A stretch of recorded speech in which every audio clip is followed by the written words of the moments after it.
After my wife died, her children said, "We want the estate, the business, everything." My lawyer urged me to fight, but I refused. Everyone thought I had lost my mind. At the final hearing, I signed the papers. They smiled until their lawyer turned pale when he read just one sentence. But before I tell you what that sentence was, let me introduce myself. My name is Harrison Blackwood. I am 70 years old. I have grease permanently stained into the lines of my palms and a spine that aches when it rains, reminders of 40 years spent building Blackwood logistics from a single rusted truck into a $40 million empire. I thought I had seen the worst of human nature in the cutthroat world of transport, but I was wrong.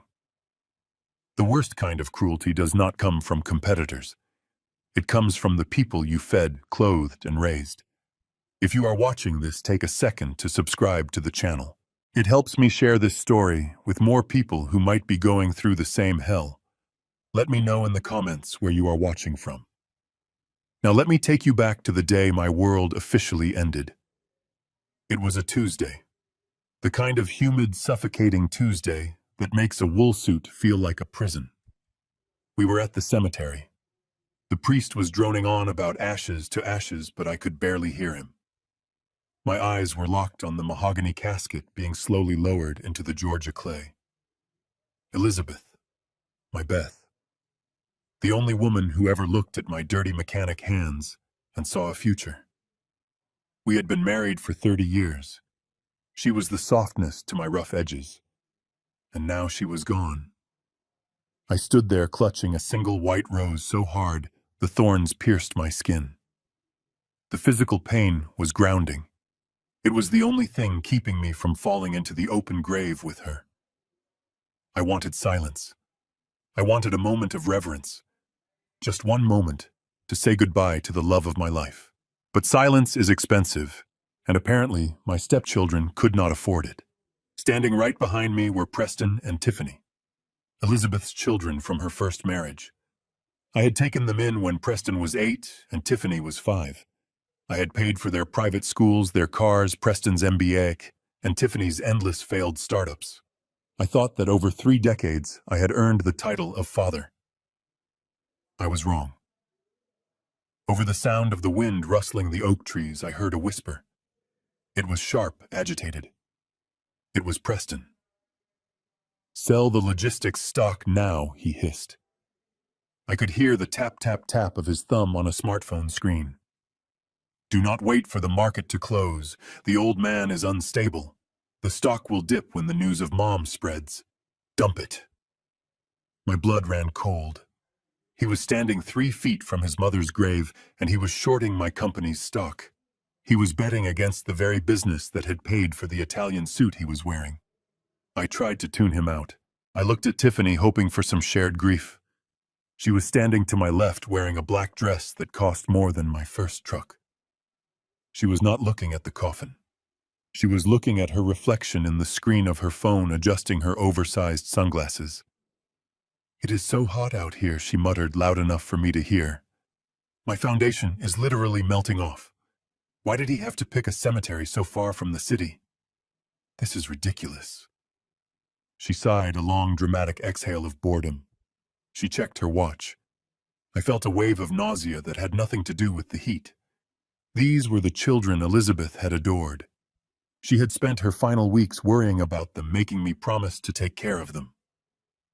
"Harrison, be patient with them," she had whispered in the hospital. "They handle grief differently." Is this grief, I wondered? Trading stocks and worrying about makeup. The priest finished his prayer. He threw the first handful of dirt onto the casket. The sound was like a thunderclap in my heart. Thud.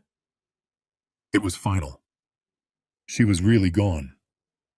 I stepped forward, my knees shaking, to place my white rose on the wood. My hand trembled as I let it go. "Goodbye, my love," I whispered, my voice cracking. "I will keep my promise." I stood there for a long time, head bowed, waiting for the others to pay their respects. I expected Preston to come up, maybe put a hand on my shoulder, share a memory. I expected Tiffany to finally break down. Instead, I felt a heavy hand clap onto my shoulder. It was not a comfort. It was a grip, firm, possessive. I turned around. Preston was looming over me. He is a tall man, soft in the middle, with eyes that calculate value rather than see people. He was not crying. His eyes were dry and clear. "We need to talk, Harrison," he said. His voice was devoid of any emotion. It was his boardroom voice. "Not now, Preston," I said, my voice raspy. "We are at your mother's funeral. We are calling a family meeting for 6 p.m. tonight at the main house." He continued, ignoring me completely. "We need to go over the legal matters, the estate, the transition of assets." I stared at him. The dirt on his mother's grave wasn't even settled yet. "Preston," I said, trying to keep the rage from boiling over. "Can't this wait until tomorrow or next week?" Tiffany stepped up beside him. She had put her phone away, but her arms were crossed.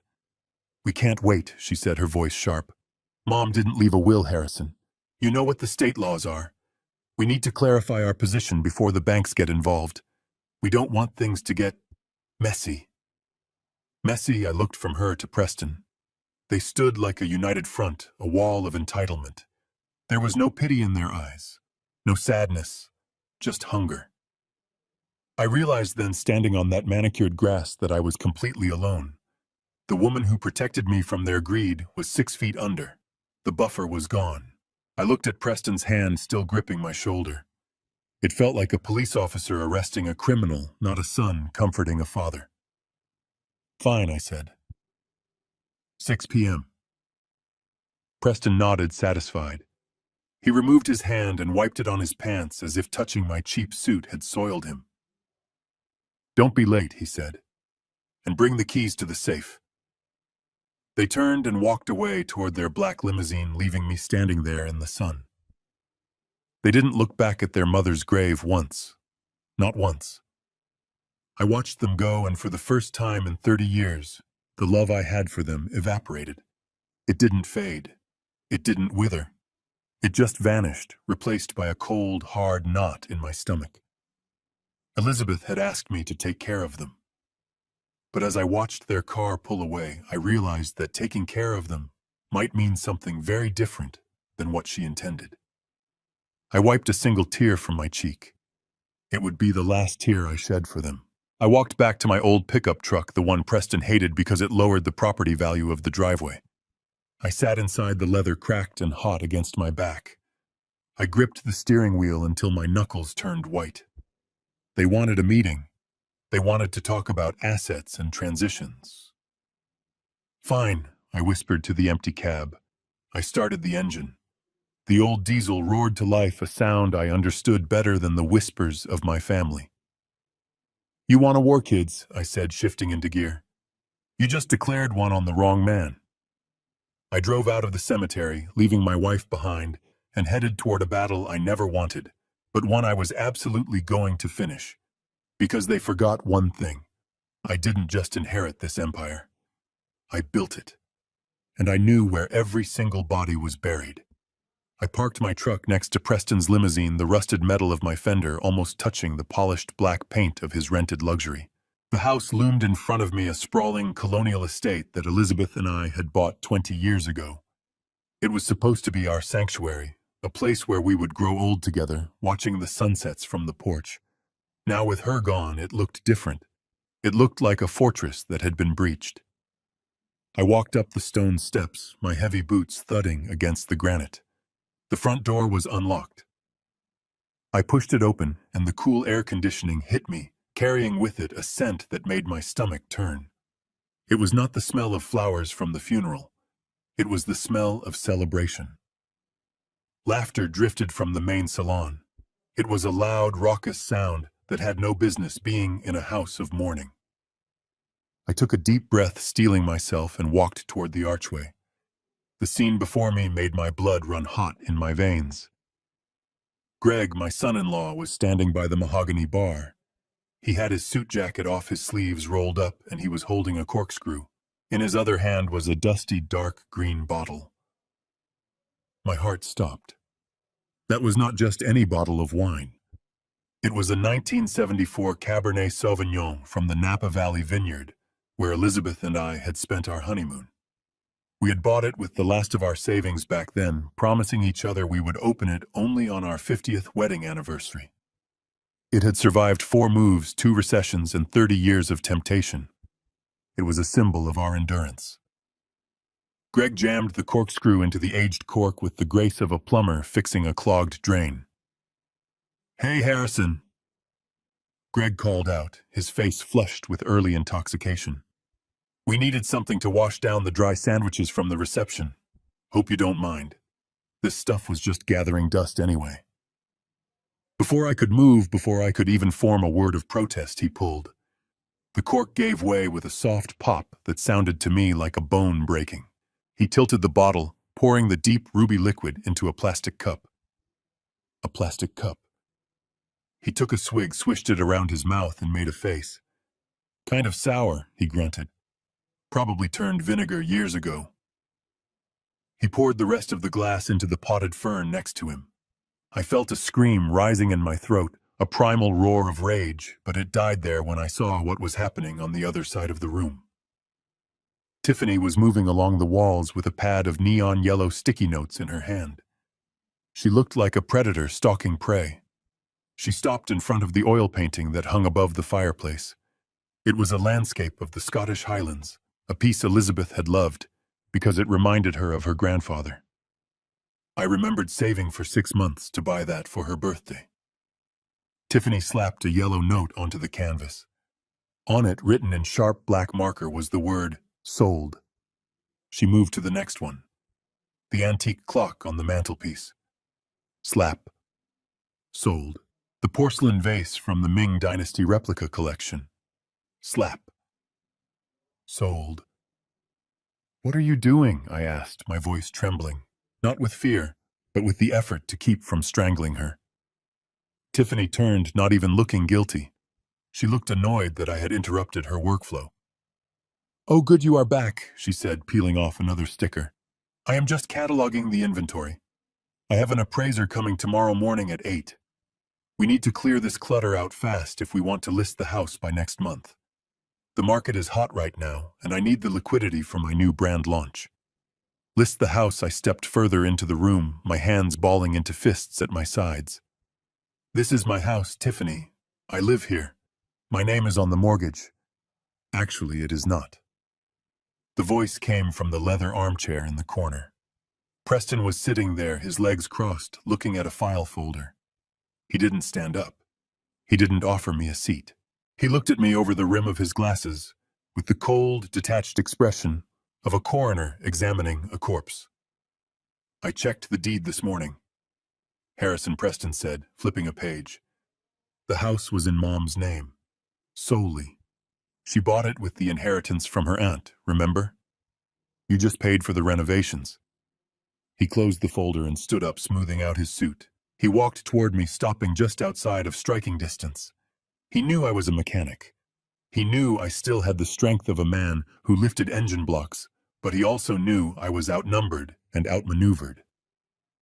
"Here is the reality," Harrison Preston said, his voice smooth and venomous. "Mom didn't leave a will. We checked her safe, her lawyer's office, everything. She died intestate." He let the legal term hang in the air like a guillotine blade. "Do you know what that means in the state of Georgia?" he asked, tilting his head. "It means the estate is divided among her biological children and her spouse. But since the house and the majority of the liquid assets were premarital or solely in her name, and since you signed that prenup 30 years ago to prove you weren't after her money, well," he smirked, a small, tight curling of his lip, "you effectively own about 10% of this estate, Harrison. And as the majority shareholders of the inheritance, Tiffany and I have decided to liquidate." He gestured around the room, encompassing the wine Greg was wasting and the art Tiffany was tagging. "We are calling in a forensic accountant to audit the family accounts," Preston continued. "Until then, you are technically a guest in this house, a guest who is overstaying his welcome." I looked at them. The 3 of them. Greg, the failure who needed my wine to feel rich. Tiffany, the narcissist who needed my money to feel important, and Preston, the sociopath who needed my power to feel like a man. I wanted to throw them out. I wanted to grab Preston by his expensive lapels and drag him out the front door. I wanted to smash the wine bottle over Greg's head. But I looked at Preston's phone. He was recording. He was holding it casually by his side, but the camera lens was pointed right at me. They were baiting me. They wanted the angry, violent truck driver to make a scene. They wanted me to throw a punch so they could call the police, get a restraining order, and kick me out tonight instead of next month. I took a breath. It was the hardest breath I have ever taken. It tasted like ash and betrayal. I looked at the wine soaking into the dirt of the fern. I looked at the yellow sticker on the painting of the Highlands. "You are right, Preston," I said, my voice dropping to a low, rough rumble. "I am just a guest." Preston blinked, surprised by my surrender. He lowered the phone slightly. "Glad you are being reasonable," he said. "I am tired," I said, turning away from them so they wouldn't see the fire burning in my eyes. "I am going to the guest house. I will stay there until we sort this out." "That is for the best," Tiffany chimed in, slapping a sticker on the grand piano. "And Harrison, don't take anything from the main house. We have an inventory list." I didn't answer. I walked out of the room, past the open bottle of wine, past the defiled memories of my marriage. I walked out the back door and across the lawn to the small guest cottage at the edge of the property.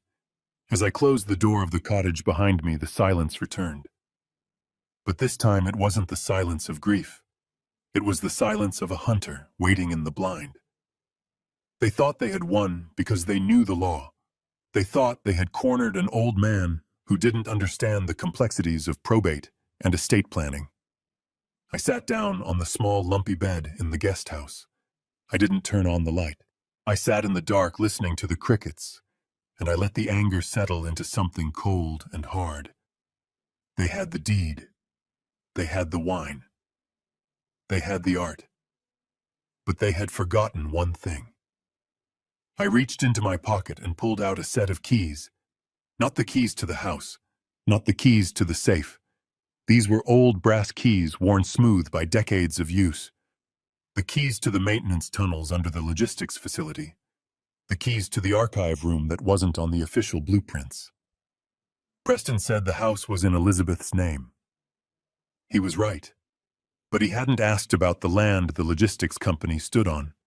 He hadn't asked about the intellectual property rights to the shipping software I had coded myself in the 80s. They wanted to play by the letter of the law, fine. I would give them a lesson in law they would never forget. I lay back on the bed, staring at the ceiling. I could see the lights of the main house blazing through the window. They were celebrating their victory. Let them drink. Let them tag the furniture. Tomorrow the mourning period ended. Tomorrow the war began, and I knew exactly where to strike first.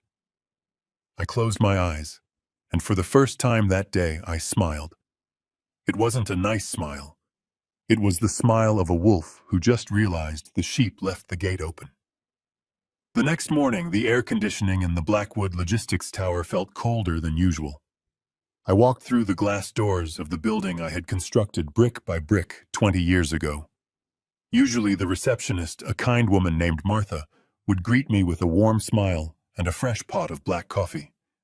Today, she did not look up. She kept her eyes glued to her computer screen, her fingers typing frantically, as if making eye contact with me would cost her her job. I walked past the cubicles. The hum of conversation died down as I passed. Heads bowed. Phones were lifted to ears to fake important calls. I was a ghost haunting my own castle. I took the elevator to the top floor, the silence of the ride pressing against my eardrums like deep water. When the doors opened, I saw them. They were already in the boardroom. The heavy oak doors were open, and the long table was filled with faces I had known for decades. There was Bob, the operations manager I had hired when he was just a kid out of the army. There was Susan, the head of HR, who had helped me set up the driver pension fund. And at the head of the table, sitting in the high-backed leather chair, that had molded to the shape of my spine over thousands of hours, was Preston. He looked comfortable, too comfortable. He was wearing a navy blue suit that probably cost more than my first rig. He was speaking in a low, confident baritone, and as I stepped into the room, he stopped. "Ah," Harrison Preston said, standing up. He did not say Dad. He did not say Mr. Chairman. Just Harrison. "You are just in time. Please take a seat." He gestured to a small empty chair on the side of the room. Not at the table. To the side. Like I was a consultant. Or a defendant. I ignored the chair. I walked to the end of the table opposite him and remained standing. My hands gripped the back of an empty seat, the leather cool under my calloused palms. "What is this meeting, Preston?" I asked, my voice echoing slightly in the quiet room. "The board meets on the first Monday of the month. Today is Wednesday." Preston sighed, a sound of heavy burden. He picked up a remote control and pointed it at the wall behind me. A projector hummed to life. A graph appeared on the screen. It was a jagged red line plunging downward like a falling stone. "We are facing a crisis," Harrison Preston said, addressing the room, not me. He walked around the table, commanding the space. "Blackwood Logistics has been the leader in interstate transport for 40 years. But the industry is changing. Automation, AI logistics, green energy mandates, and frankly, our leadership has not kept pace." He clicked a button. Another slide. This one showed my face next to a series of words. Traditional. Risk-averse. Slow. I stared at the screen. The numbers were wrong. I knew the quarterly reports by heart. We were up 6% last quarter. We had just secured the Walmart contract renewal. "Those numbers are fabricated," I said, my voice low. "We are profitable. We have zero debt." Preston stopped pacing. He looked at me with a pity that made my skin crawl. "Profit is not growth, Harrison," he said softly. "And in this market, if you are not growing, you are dying. Your refusal to leverage our assets for high-yield investments has cost the shareholders millions in potential revenue. You are running this company like it is 1985. He turned to the board members. I looked at Bob.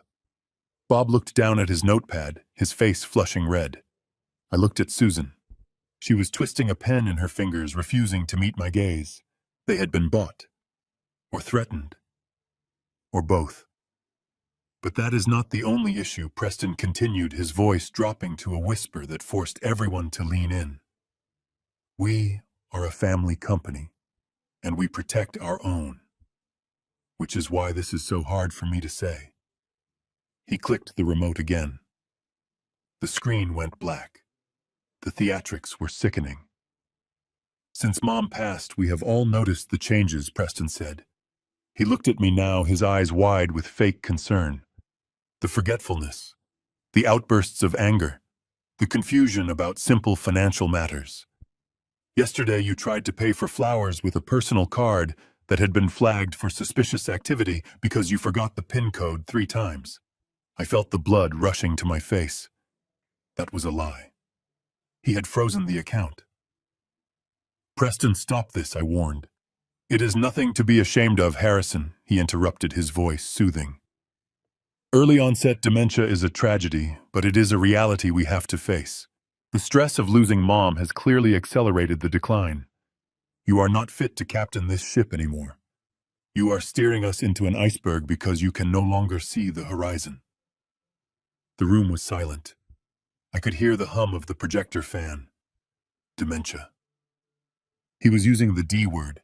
He was weaponizing my grief and my age to paint me as a senile old man who needed to be put out to pasture. He slid a thick document across the polished oak table toward me. It stopped inches from my hand.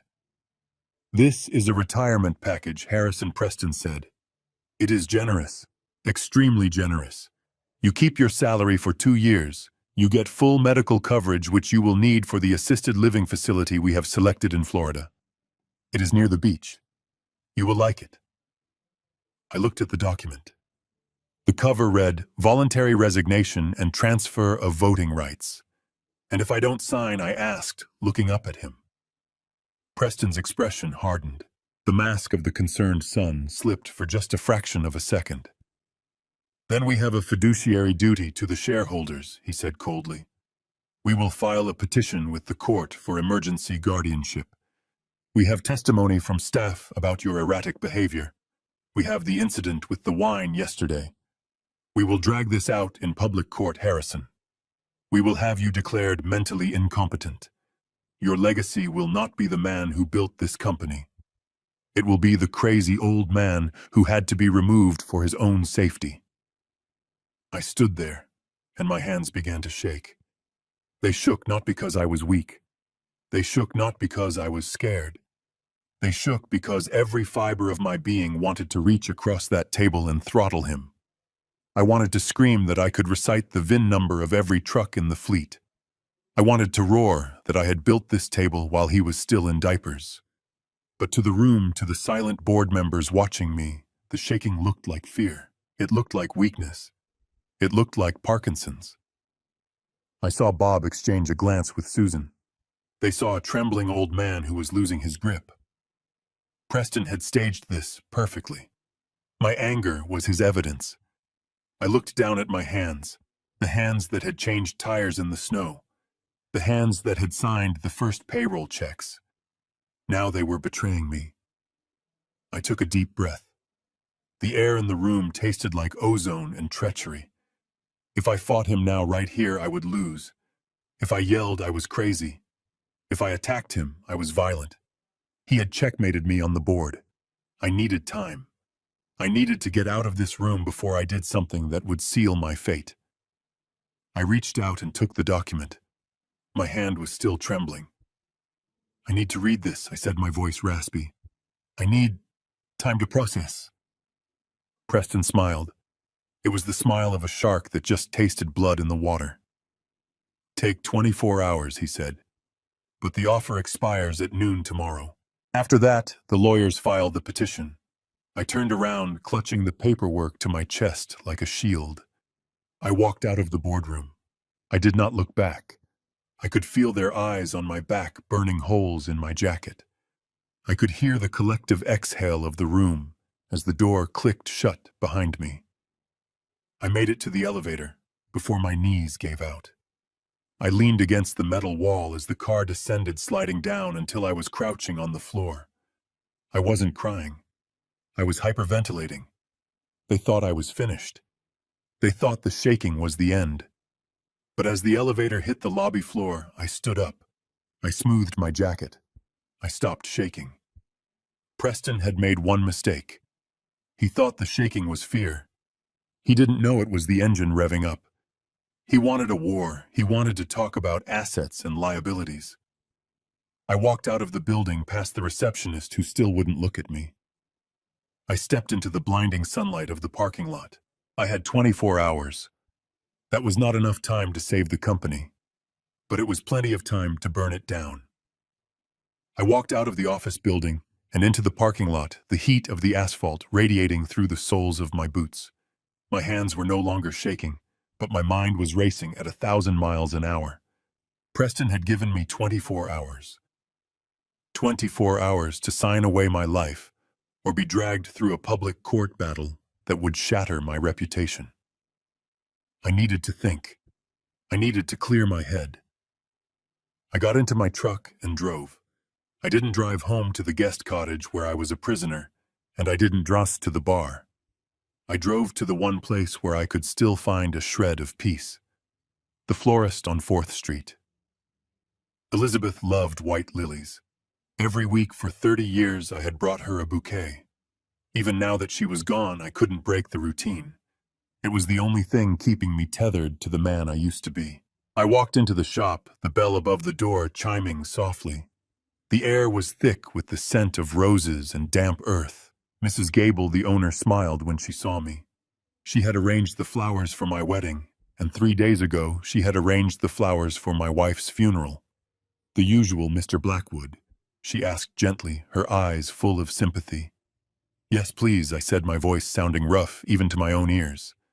2 dozen lilies. For the grave. She nodded and busied herself with the stems, wrapping them in the thick wax paper I knew so well. I reached into my wallet and pulled out my black titanium credit card. It was a card reserved for high-net-worth individuals, a symbol of the success I had scraped and clawed for. It had a limit higher than the value of Mrs. Gable's entire shop. She rang up the total, $50 and change, a trivial amount. I tapped the card against the reader. Beep, a red light flashed. Declined. Mrs. Gable frowned. "That is strange," she said. "Let me try it again. Maybe the chip is dirty." She inserted the card into the machine this time. I waited, staring at the lilies. Beep. Declined. "Please contact issuer." My stomach dropped. I felt a cold sweat prickle on the back of my neck. "Try this one," I said, pulling out my business expense card. Beep. Declined. I pulled out my personal debit card. Beep. Declined. The silence in the flower shop was deafening. I could feel Mrs. Gable looking at me not with suspicion, but with a terrible, crushing pity. She thought I was broke. She thought the old widower had lost everything. "It is okay, Mr. Blackwood," she whispered, pushing the flowers toward me. "Take them. You can pay me later. I know how hard it is right now." Her kindness hurt more than Preston's cruelty. I was Harrison Blackwood. I did not take charity. I left the flowers on the counter. "Keep them," I said, my voice tight. "I will be back." I walked out of the shop, the humiliation burning my face like a sunburn. I got into my truck and slammed the door. My hands were trembling again as I dialed the number for the bank. Jerry answered on the second ring. He was my personal banker, a man I had taken golfing, a man whose son I had written a recommendation letter for. "Jerry," I said, cutting off his greeting. "My cards are declined, all of them." "What is going on?" There was a pause, a long, heavy silence. "Harrison," Jerry said, his voice dropping to a whisper. "I was about to call you. We received a court order an hour ago." "A court order?" I shouted. "From who?" "From Preston's lawyers," Jerry said. "It is a temporary freezing order. They filed an emergency motion claiming you are mentally incapacitated and that there is a risk of asset dissipation." They cited the incident with the wine and some erratic behavior at the board meeting. The judge granted a 72-hour hold until the hearing. I gripped the phone so hard I thought the screen would crack.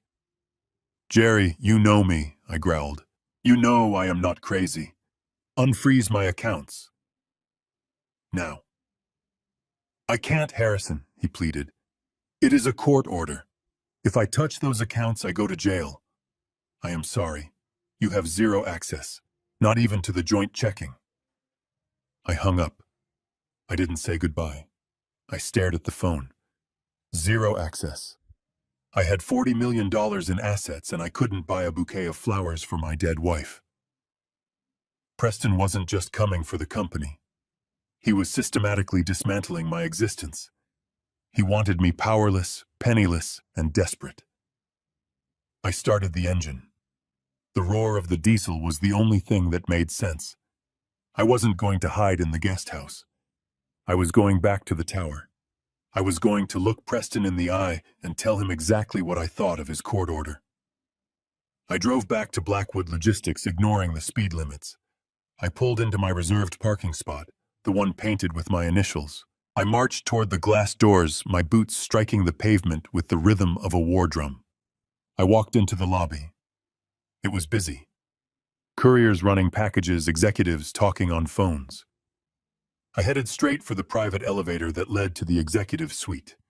I pulled out my security badge, the one I had carried for 20 years. I held it up to the scanner. Buzz! A red light flashed. Access denied. I tried it again. Buzz! Access denied. I looked at the receptionist's desk. Martha wasn't there. In her place was a young girl I didn't recognize typing on her phone. Open the elevator, I barked. She looked up, startled.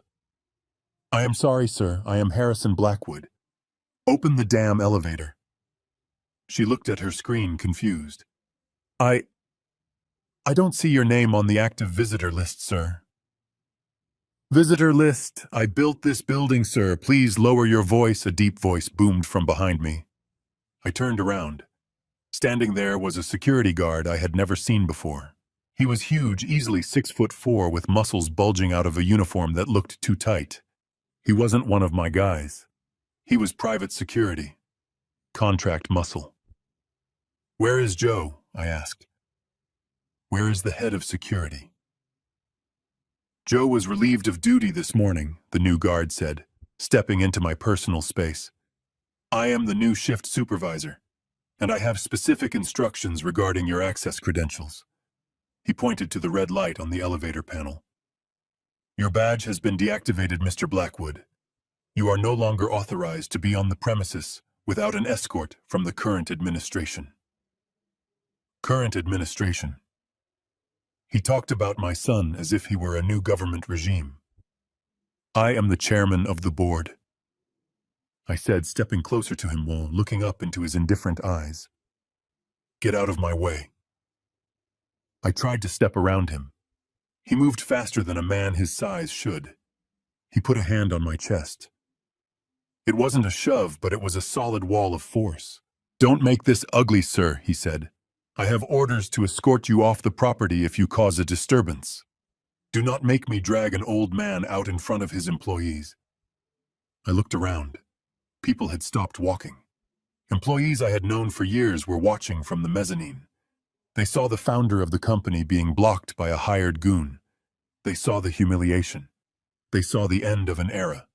If I fought him, I would lose. I would end up in handcuffs, and Preston would have the final piece of evidence he needed to prove I was violent and unstable. I took a step back. The guard dropped his hand, but he kept his eyes on me, ready to pounce. I smoothed my jacket. I adjusted my collar. I looked at the guard. Then I looked up at the camera in the corner of the ceiling. I knew Preston was watching. I knew he was up there in my office, laughing. You have orders, I said to the guard, my voice low and steady. Well, here is a warning. Enjoy the job while it lasts. Because when I come back through these doors, you will be the first one I fire. I turned on my heel and walked out. I didn't look at the employees. I didn't look at the receptionist. I walked out into the blinding sun, feeling lighter than I had in days. Preston thought he had trapped me. He thought that by taking my money and my access, he had taken my power. But he was wrong. He had just made me dangerous. A man with nothing to lose is the most terrifying thing on earth. And as I walked to my truck, I realized I had one key left. A key that didn't require a microchip. A key to a place Preston had forgotten existed. I wasn't going home. I was going to the archives. It was time to rewrite history. I drove my truck to the far side of the industrial park, parking behind a row of rusted shipping containers where the shadows were deep and unforgiving. It was 2 a.m. The logistics facility rose up against the night sky like a sleeping beast, silent and imposing. To Preston and his new security team, this building was just glass and steel, a fortress protected by key cards and digital codes. But they forgot that before the glass, there was brick, and before the digital locks, there was iron. I walked through the tall grass, the dew soaking the hem of my jeans, until I reached the old maintenance shed at the very rear of the property. It looked abandoned, covered in ivy, but I knew better. I pulled out a heavy iron key from my pocket. It was cold against my skin, a relic from 1982, when I was still greasing axles myself. This door led to the ventilation tunnels that ran beneath the main foundation, a failsafe I had built in case of fires or chemical spills. Preston didn't know about it because Preston never looked at the blueprints of the things he tried to sell. The lock was stiff. I had to use both hands, gritting my teeth as arthritis flared in my knuckles, but with a sharp metallic snap, the bolt gave way. The door creaked open, exhaling the stale scent of oil dust and damp concrete. It was the smell of my youth. I clicked on a small pen light, holding it between my teeth as I descended the narrow metal stairs. My heart was hammering against my ribs, a frantic rhythm that echoed in the confined space. Thump, thump, thump. I wasn't a spy. I wasn't a criminal. I was a 70-year-old man breaking into his own legacy, terrified that a $20 an hour guard would catch me and drag me to jail. The tunnel was long and dark. Every creak of the pipes above made me freeze. I moved slowly, counting the steps. Left at the junction, straight for 50 yards, then up the service ladder. Climbing that ladder was the hardest physical thing I had done in years. My breath came in ragged gasps. My shoulders burned, but the anger fueled me. Every rung was a step toward the truth. I pushed open the hatch at the top, emerging into the janitorial closet on the executive floor. I stepped out into the hallway. It was eerily quiet. The plush carpet swallowed the sound of my boots. I kept the light off now, navigating by the ambient glow of the exit signs. I moved like a ghost toward the corner office. My office. Or at least it used to be. The door was unlocked. Arrogance. Preston was so sure of his power he didn't even lock his door at night. I slipped inside and closed it softly behind me. The room smelled different. The scent of my old pipe tobacco and leather was gone, replaced by something sterile and chemical like expensive cleaning fluid and cheap ambition. I swept the beam of my flashlight across the room. He had already changed the furniture. My mahogany desk, the one Elizabeth had bought me for our 10th anniversary, was gone. In its place was a sleek glass monstrosity that looked like it would shatter if you leaned on it too hard. I went to the desk. I needed to know what he was planning. I needed proof. I tried the computer, but it was password protected, and I wasn't a hacker. I opened the drawers. Locked. My heart began to sink. I had risked everything to come here, and I was going to leave empty-handed. The panic started to rise in my throat. I scanned the room, desperate. My beam hit the corner. The shredder. It was a large industrial-grade shredder, the kind that could chew through credit cards and staples. A small red light was blinking on the control panel. Jammed. I walked over to it. Preston was lazy. He had always been lazy. If a machine jammed, he wouldn't fix it. He would walk away and tell an assistant to deal with it in the morning. I knelt down, my knees cracking on the hardwood floor. I shone the light into the mouth of the machine. There, stuck between the blades, was a thick sheaf of papers. He had tried to force too many pages through at once. I reached in. The blades were sharp. One slip, and I would lose a finger. I took a deep breath, steadying my shaking hand. I grabbed the edge of the paper and pulled. It didn't move. I pulled harder, wiggling it side to side. "Come on," I whispered. "Come on." With a tearing sound, the paper gave way. I pulled out a crumpled, partially shredded document. The top third was mangled, but the body of the text was intact. I smoothed it out on the floor, shining my light on the words. The header was in bold red letters. Project Phoenix, Quantum. Confidential Strategic Realignment. I started to read, and as I read, the fear that had been gripping my heart evaporated. It was replaced by a cold, heavy sensation that started in my gut and spread to my fingertips. The document wasn't a business plan. It was a slaughter. Phase 1, immediate liquidation of the commercial fleet. Buyer identified Global Haulage Corp. Price agreed $12 million. Phase 2, termination of all 215 drivers and warehouse staff. Pension fund to be dissolved and used to cover severance liabilities, with remaining surplus transferred to executive bonus pool. Phase 3, sale of land assets. The logistics center land to be rezoned for residential development. Buyer Greg Miller Real Estate Group. Purpose luxury condominiums. I felt sick. Greg, my son-in-law. He wasn't just a failure. He was a conspirator. They were going to bulldoze the warehouse firemen like Bob, who had kids in college, and build condos for yuppies. But it was the final paragraph that made the world stop spinning. Phase 4, Management of Legacy Liability. Subject Harrison Blackwood. I leaned closer, my eyes straining in the dim light. Due to cognitive decline, subject will be transferred to long-term care. Facility selected Sunset Meadows State Home. Cost efficiency is priority. Private assets to be seized under guardianship order to fund Project Phoenix legal fees. Sunset Meadows. I knew that place. It was a warehouse for the dying. It was a place where old people were strapped to beds and medicated into silence, where the stench of urine and bleach hung in the air, and where the state sent people who had no one left to love them. They weren't just stealing my money. They were throwing me into the garbage. They were going to erase me. I sat there on the floor of my old office holding the paper that signed my death warrant. A tear fell from my eye and landed on the page, blurring the word Phoenix. But it was the only tear. I wiped my face. I stood up. My knees didn't hurt anymore.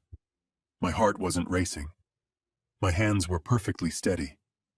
I folded the paper and placed it carefully into the inside pocket of my jacket, right next to my heart. For the last 3 days, I had been mourning. I had been grieving my wife. I had been grieving the loss of the relationship with my children. I had been asking myself what I did wrong, how I failed them, why they didn't love me. But reading those words, I realized something. I wasn't their father anymore. And they weren't my children. They were enemies. I looked at the glass desk. I looked at the view of the city skyline through the window. I switched off my flashlight. I didn't need it anymore. I knew the way out. The sadness was gone. In its place was something sharp, cold, and incredibly clear. I was a mechanic. I fixed things. And when a part was rotten, you didn't polish it. You didn't argue with it. You cut it out. I walked to the door. I wasn't sneaking anymore. I was hunting. I had the evidence. I had the motivation. And thanks to their arrogance, I had the element of surprise. Project Phoenix. I thought a grim smile touching my lips as I stepped back into the shadows of the hallway. You want to see something rise from the ashes, just wait until the sun comes up. I drove to the one place in the city where I knew Preston would never set foot. It was a 24-hour diner called the Rusty Spoon, located right off the interstate exit ramp. It was the kind of place where the coffee tasted like battery acid, and the menu was sticky with years of spilled syrup. But it was also the place where I had signed my first major contract 30 years ago. I parked my truck in the back between a dumpster and a rusted sedan and pulled my collar up. I felt like a fugitive in my own town. Inside, the air smelled of bacon grease and stale cigarette smoke. Sitting in the back booth, hidden by the shadows, was Sarah Jenkins. She did not look like the high-priced sharks Preston employed. She wore a simple gray blazer and had her hair tied back in a messy bun. She was the daughter of my first foreman, a man who had taught me how to weld when I was 18. Sarah had clawed her way through law school at night while working 2 jobs. She was tough, she was loyal, and most importantly, she hated bullies. "Harrison," she said as I slid into the booth opposite her. She didn't offer a hug. She knew I wasn't in the mood for pleasantries. She just pushed a steaming mug of black coffee toward me. "You look like hell." "I feel like it," I grunted, taking a sip. The bitter heat was grounding. I reached into my jacket pocket and pulled out the crumpled document I had stolen from the shredder. I slid it across the chipped Formica table. "Read this." Sarah put on her reading glasses. As she scanned the page, her expression shifted from professional curiosity to pure disgust. Her jaw tightened. "Project Phoenix," she whispered, shaking her head. "They are not just pushing you out. They are stripping the company for parts, selling the fleet, firing the drivers." Harrison. This is a liquidation sale disguised as a restructuring plan. And this part about the nursing home, this is evil. "I know," I said, staring into my coffee cup. "They gave me 24 hours to sign a voluntary resignation. If I don't, they file for guardianship tomorrow at noon." They will paint me as senile. With this document, I know they aren't bluffing. So we fight, Sarah said, slamming her hand on the table, making the silverware rattle. We take this to a judge. We show them the conspiracy. And say what? I asked, my voice weary. That I broke into the office at 2 a.m., that I stole documents. Preston will spin that as proof of my erratic behavior. He has the board in his pocket. He has the bank freezing my accounts. By the time a judge hears our side, I will be in a locked ward at Sunset Meadows and the company will be sold. I leaned back, feeling the weight of 70 years pressing down on my chest. I need a way out, Sarah. I need a lever. Sarah didn't answer immediately. She opened her briefcase and pulled out a thick stack of yellowed files. These were the original incorporation papers I had given her for safekeeping years ago, back when Elizabeth first got sick. She started flipping through them, her eyes darting back and forth. Harrison, take me back to 1995, she said suddenly. 95, I asked. That was the year we expanded. Why I am looking at the restructuring you did when you bought the land for the main distribution center, she said, her finger tracing a line on a faded legal document. You were worried about liability lawsuits because of that accident on the turnpike. You wanted to protect the real estate from the operational risks of the trucking business. Yeah, I remembered. My accountant told me to separate the assets. We created two entities. Exactly. Sarah said, looking up at me. Her eyes were gleaming with a sharp, dangerous intelligence. You created Blackwood Logistics Incorporated to run the trucks, handle the payroll, and manage the contracts.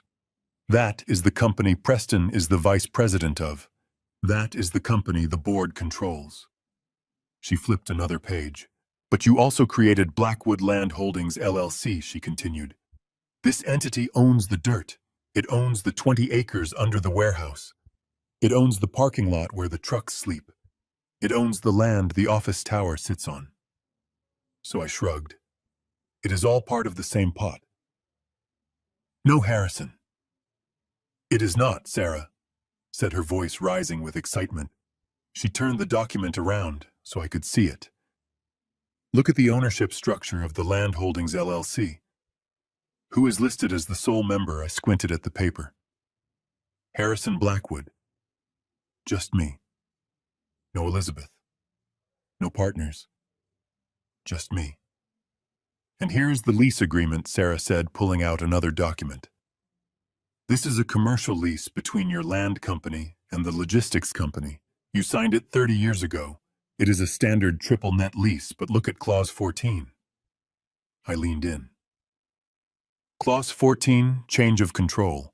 It says that the lease is valid only as long as Harrison Blackwood maintains a controlling interest in the tenant company, Sarah read aloud.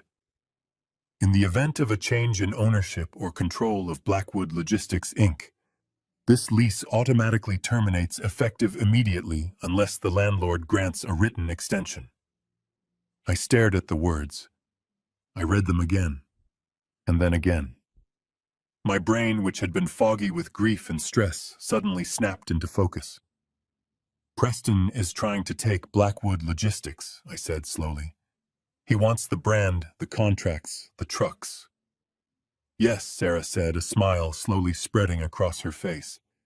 He is buying the car, Harrison, but he forgot that he doesn't own the road. If he forces you out, if he takes your shares and assumes control, the lease breaks. The company is trespassing on your land the second the ink is dry. I sat back, letting the realization wash over me. Preston had an MBA from Harvard. He had high-priced lawyers. They had looked at the profit and loss statements. They had looked at the stock price. But they hadn't looked at the dusty deed in the basement of the county clerk's office. They assumed arrogantly that the company owned its headquarters. He doesn't know, I whispered. He doesn't know, Sarah confirmed. He is so focused on stealing the business, he didn't check the foundation. A laugh bubbled up in my chest. It started low and turned into something dark and satisfying.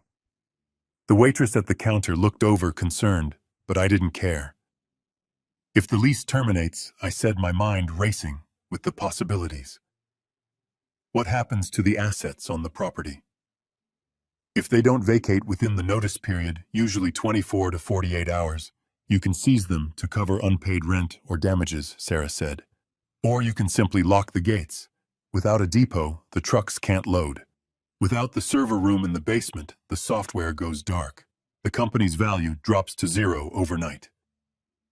I looked at the crumpled Project Phoenix paper. They wanted to ruin me. They wanted to sell my life's work for scrap. Sarah, I said, my voice steady and cold. Draft the resignation papers. What? Sarah blinked. But we have him. We can threaten him with this. No, I said. I don't want to threaten him. If I warn him, he will find a loophole. He will drag it out in court. He will find a way to rezone or claim adverse possession. I want him to sign. I want him to think he has won. I leaned forward, looking Sarah dead in the eye. I want to give him exactly what he asked for. I will sign over the company. I will sign over the voting rights. I will let him sit in that big chair and pop the champagne. And the moment he thinks I am finished, the moment he thinks I am nothing but a senile old man on his way to a nursing home, I want you to hand him the eviction notice. Sarah stared at me for a long moment. Then she closed the folder. The concern in her eyes was gone, replaced by the steely resolve of a soldier going into battle. I will have the papers ready by 8 a.m., she said. I finished my coffee. It didn't taste bitter anymore. It tasted like fuel. I stood up and threw a $20 bill on the table. Let's go, Sarah, I said. I have a performance to prepare for. I need to look like a beaten man. I walked out of the diner into the early morning light. The rain had stopped. The air was crisp. I got into my truck and checked my reflection in the rearview mirror. I ruffled my hair. I let my shoulders slump. I practiced a vacant, confused stare. Preston wanted a senile father. I would give him an Oscar-winning performance. I drove back toward the estate, not as a victim returning to his prison, but as a Trojan horse rolling up to the gates of Troy. They were going to let me in, they were going to celebrate their victory, and they were going to have no idea that the city was already burning. I stood in front of the small cracked mirror in the guest house bathroom. The man staring back at me looked too strong, too alert. That would not do. I reached up and messed up my hair, pulling tufts of gray in different directions until I looked unkempt. I took out my false teeth, the ones I rarely went without, and placed them in a glass of water. My cheeks sank in slightly, giving me a hollow, aged look. Then I put on my oldest pair of flannel pajamas, the ones with the coffee stain on the lapel, and an oversized cardigan that hung loosely off my shoulders. I practiced my walk. I hunched my back, rounding my shoulders forward, and shuffled across the linoleum floor, dragging my left foot just a little. I let my hands tremble. It was a cruel irony. Yesterday I had fought to hide the trembling. Today I was manufacturing it. I called Preston.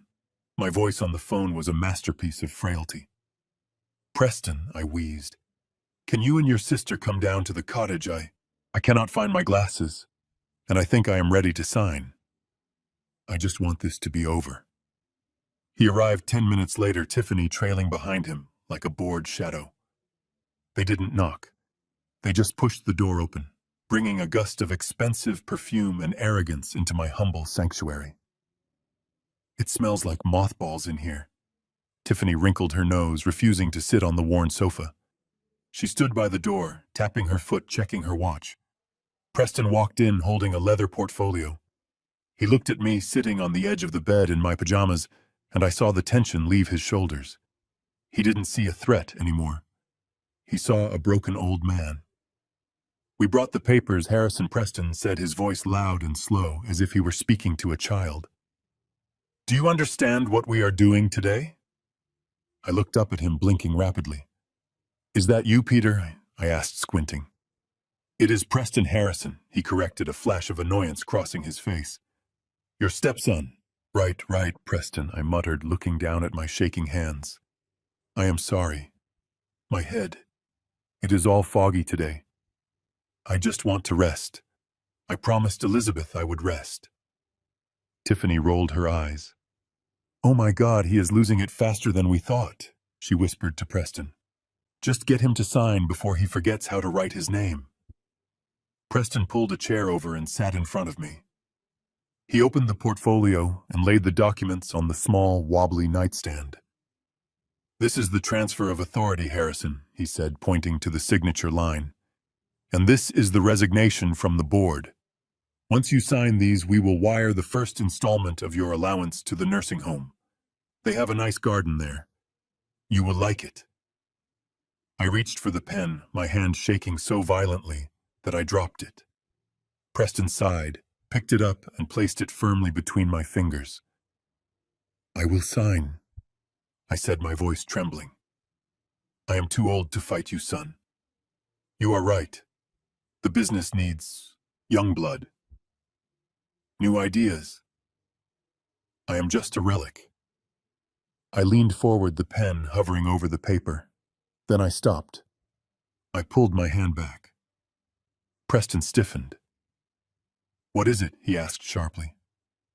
I have one condition, I said, looking from him to Tiffany. A small thing. Tiffany groaned. We don't have time for this. What do you want? More money, no money, I said softly.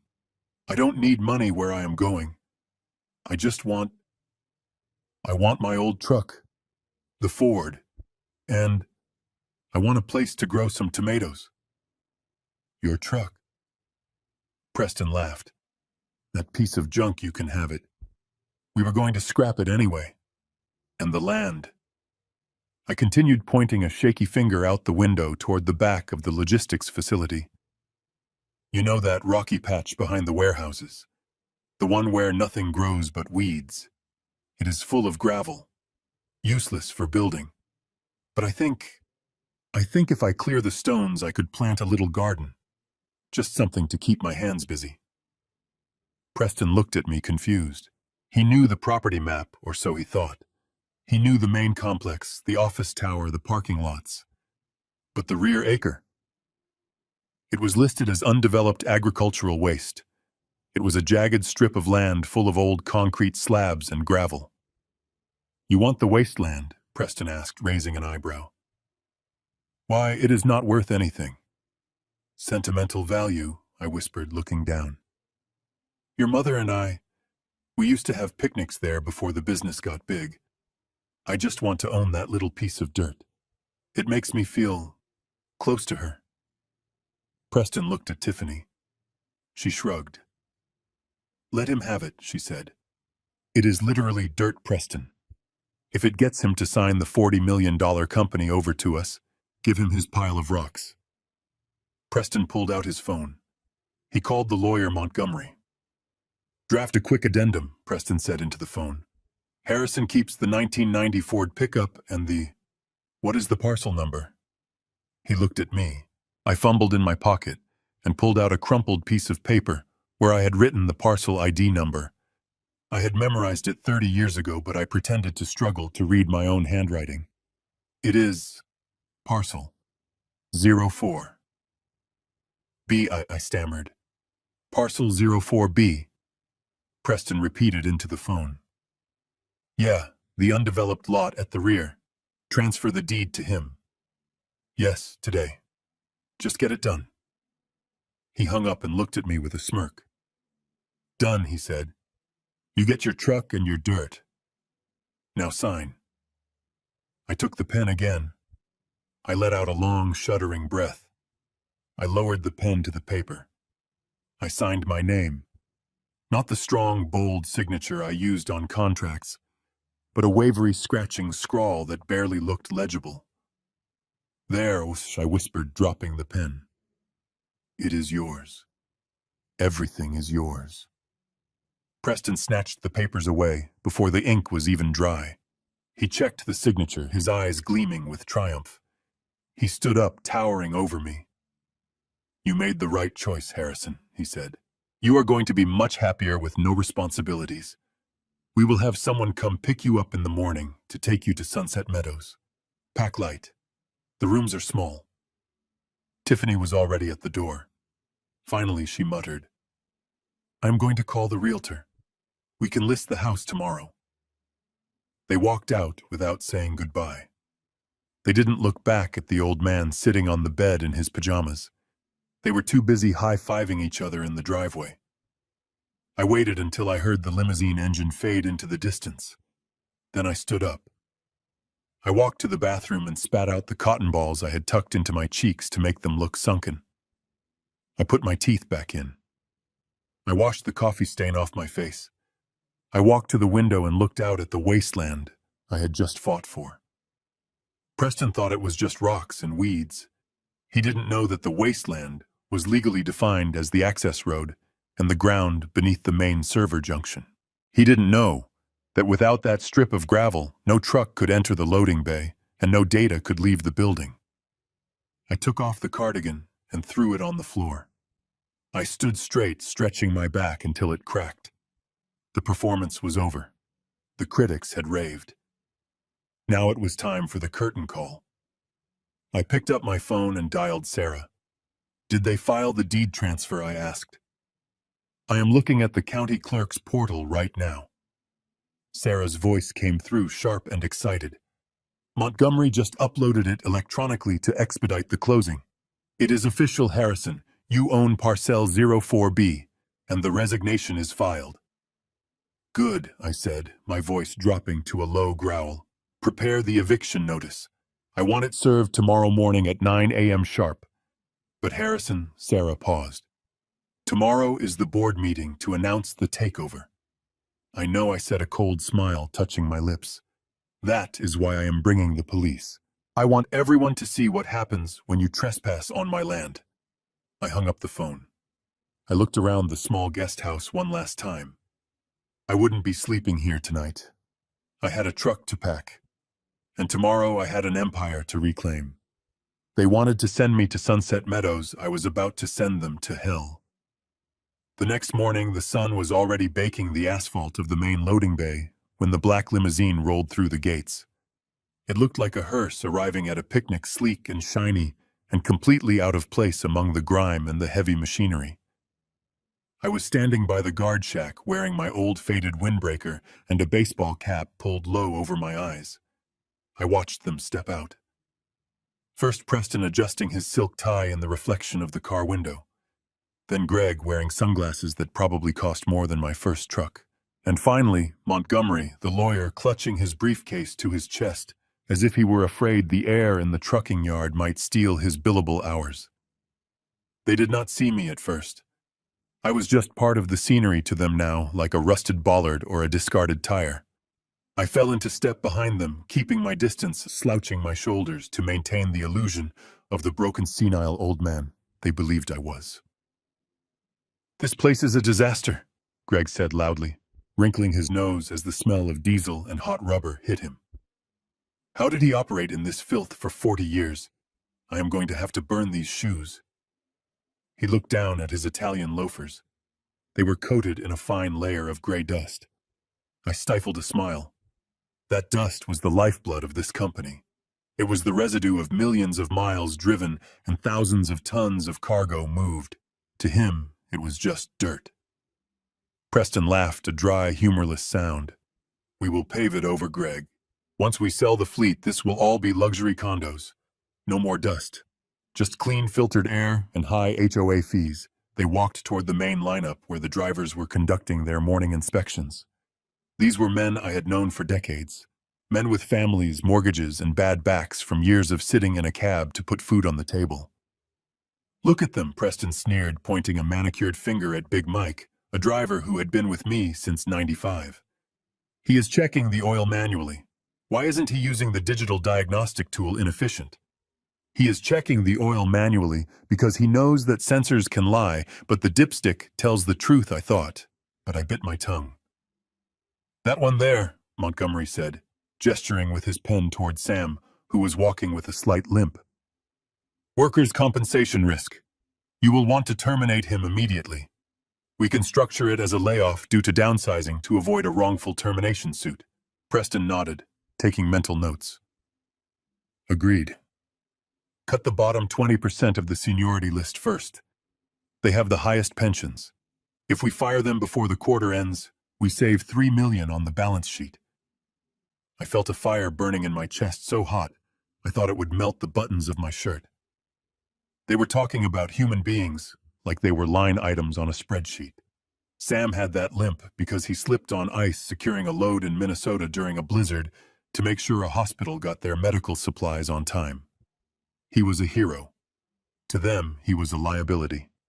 I kept walking, my head bowed, staring at the gravel crunching under my boots. I had to endure this. I had to let them show me exactly who they were. They continued their tour, nitpicking everything. The paint on the warehouse was peeling. The vending machine in the break room was too old. The safety posters were outdated. They saw flaws. I saw history. Finally, we reached the rear of the property. We stood at the edge of the paved lot where the asphalt ended, and the rough, weed-choked gravel began. This was the boundary, the line in the sand.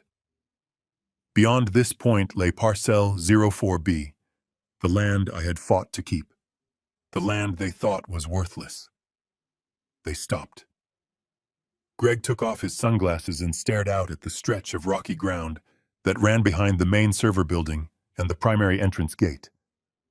"So this is it," Greg said, kicking a loose stone with his expensive shoe. "This is the kingdom the old man negotiated for. A strip of garbage land." Preston chuckled. Let him have it. It kept him quiet. Besides, look at it. It is an eyesore. Greg turned to Preston, a cruel grin spreading across his face. "You know what we should do until the city approves the rezoning permits for the condos? We can use this strip as a temporary dump site. We have got all that old office furniture and the scrap metal from the trucks we are going to strip. Just pile it all up right here." He swept his hand across the air, imagining piles of trash on my land. "Let the old man sit on his porch and look at our garbage," Greg laughed. "It will remind him of his place." I stood 5 feet behind them. My hand went into the pocket of my windbreaker. I squeezed my fist so hard my fingernails dug into my palm. I wanted to hit him. I wanted to shatter that grin with a right hook that carried 50 years of hard labor behind it. But I didn't. I breathed in the smell of the diesel. I breathed in the dust.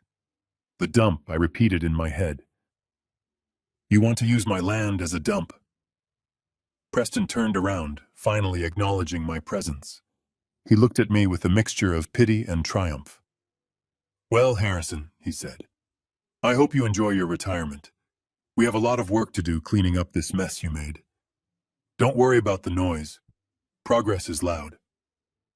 I looked up at him. I let my eyes stay cloudy, my mouth slightly open. I just want to grow my tomatoes," I mumbled. Preston patted my shoulder. It was a patronizing, dismissive tap. "Sure, Dad," he said. "You go grow your tomatoes. We will handle the real work." They turned their backs on me and walked away, heading toward the air-conditioned sanctuary of the office tower. I watched them go. I watched the way they walked, confident, arrogant masters of the universe. They didn't know. They didn't know that the ground they were standing on, the only entrance to the facility, belonged to Parcel 04B. They didn't know that the fiber optic cables that ran the entire company's network were buried 3 feet beneath the very gravel Greg had just kicked. They didn't know that by insults and arrogance they had just given me the moral permission to destroy them completely. I waited until they disappeared inside the building. Then I pulled my hand out of my pocket. I wasn't making a fist anymore. My hand was open, and it was steady. I looked at the strip of land. My land. "You think this is a dump, Greg?" I whispered to the empty air. "No. This isn't a dump. This is a siege line." I turned and walked toward my truck. The tour was over. The inspection was complete. They had seen what they wanted to see. Now it was time for them to see what they had missed. I checked my watch. 9 a.m. was approaching. Sarah would be at the courthouse. The eviction notice was ready. I climbed into the cab of my old Ford. It smelled like oil and old coffee, a smell that felt like home. I started the engine. It roared to life, loud and defiant. "Let's see how much progress you can make, Preston," I said, as I put the truck in gear when you can't even get through the front gate.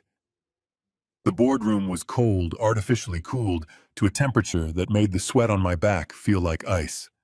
It was the same room where I had negotiated million-dollar contracts, where I had stared down union reps and hostile competitors. But today, the atmosphere was different. It did not smell of work or coffee. It smelled of chilled champagne and expensive cologne, the scent of a victory lap taken before the race was even finished. I sat at the far end of the long mahogany table, a piece of furniture I had commissioned from an Amish carpenter 20 years ago. It was solid, honest wood. The people sitting around it were neither. Preston sat at the head of the table, my seat. He looked like a king who had just conquered a new territory, leaning back in the leather chair, spinning a gold pen between his fingers. Tiffany was to his right, scrolling through her phone, the blue light reflecting off her oversized sunglasses. And across from me sat Montgomery, the lawyer, a man whose smile never quite reached his eyes. In the center of the table, sitting in a silver bucket that was sweating condensation onto the polished wood, was a bottle of Dom Perignon. They were ready to toast. They were ready to celebrate the end of Harrison Blackwood. Montgomery cleared his throat, a dry, scratching sound. He pushed a stack of documents toward me. It was a thick pile, easily 3 inches high, bound with heavy clips. "These are the final transfer documents, Mr. Blackwood." Montgomery said, his voice smooth and devoid of emotion. "As discussed, this package includes the irrevocable transfer of all Class A voting shares of Blackwood Logistics, Inc. to Preston Vance and Tiffany Vance. It also includes your voluntary resignation as chairman of the board and the termination of your executive employment contract." He tapped the top page with a manicured fingernail. "We have flagged the signature pages with yellow tabs. There are 42 signatures required. 42 times I had to sign my name to erase my life's work."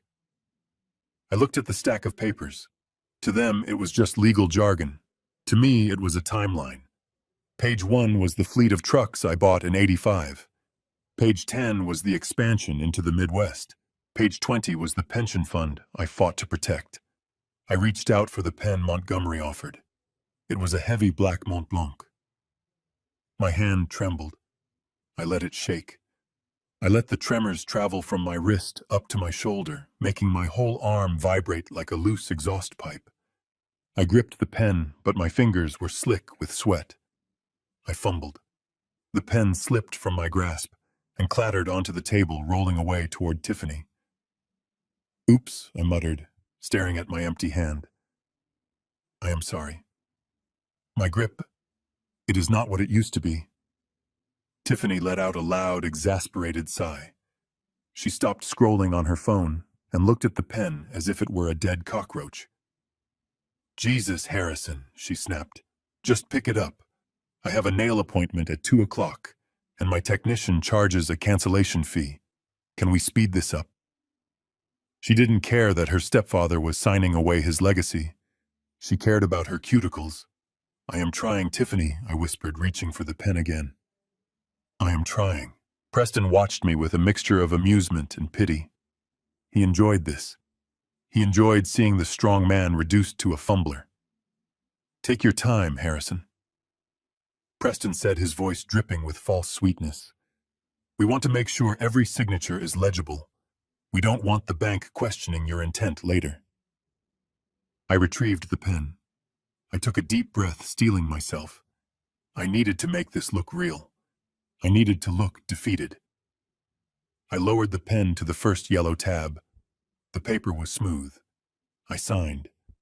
The ink flowed black and permanent. Signature 1. The voting rights. Gone. I turned the page. Signature 2. The operational control. Gone.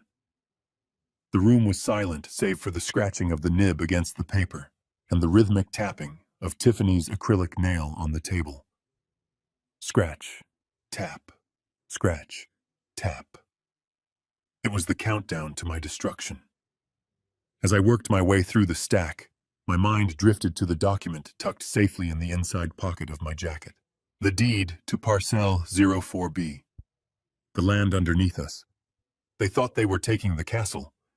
They didn't know I had already removed the foundation. Sign, I told myself. Give them what they want. Feed the sharks so they stop swimming. Halfway through the stack, I stopped. I rubbed my eyes, feigning exhaustion. Is there water? I asked, my voice cracking. Montgomery looked annoyed, but he poured a glass of water from a carafe and slid it over. I drank it slowly, making them wait. I saw Preston check his watch. Good. Let him sweat. Let him anticipate the prize. I finished the water and went back to signing. Signature 30. The intellectual property rights to the brand name. Signature 40. The non-compete agreement. Finally, I reached the last page. Signature 42. The resignation letter. I looked at the words. I, Harrison Blackwood, being of sound mind and body, hereby resign. Sound mind. If only they knew how sound my mind really was. I pressed the pen down hard, signing with a jagged, shaky scrawl that trailed off at the end. I dropped the pen. It hit the paper with a finality that echoed in the room. It is done, I whispered, slumping back in my chair. Montgomery snatched the papers away instantly. He flipped through them rapidly, checking every tab, ensuring every line was filled. He looked up at Preston and nodded.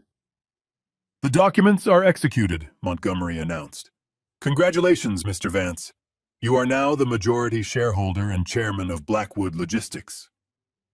The room seemed to brighten. The tension broke. Preston clapped his hands together, a loud, booming sound. Excellent, he shouted. He reached for the champagne bottle. He popped the cork. It flew across the room and hit the wall, bouncing off the portrait of the company founders, me and Elizabeth. The irony was perfect. Greg, who had been standing quietly in the corner, stepped forward with 4 crystal flutes. Preston poured the foaming golden liquid. He handed a glass to Tiffany, one to Montgomery, and one to Greg. He did not pour one for me. To the future, Preston toasted, raising his glass high. To Project Phoenix, to Phoenix, they chorused. They drank. I sat there, my hands folded in my lap, watching them consume the expensive wine that my hard work had paid for. Preston set his glass down. The smile on his face shifted. It was no longer the polite smile of a son.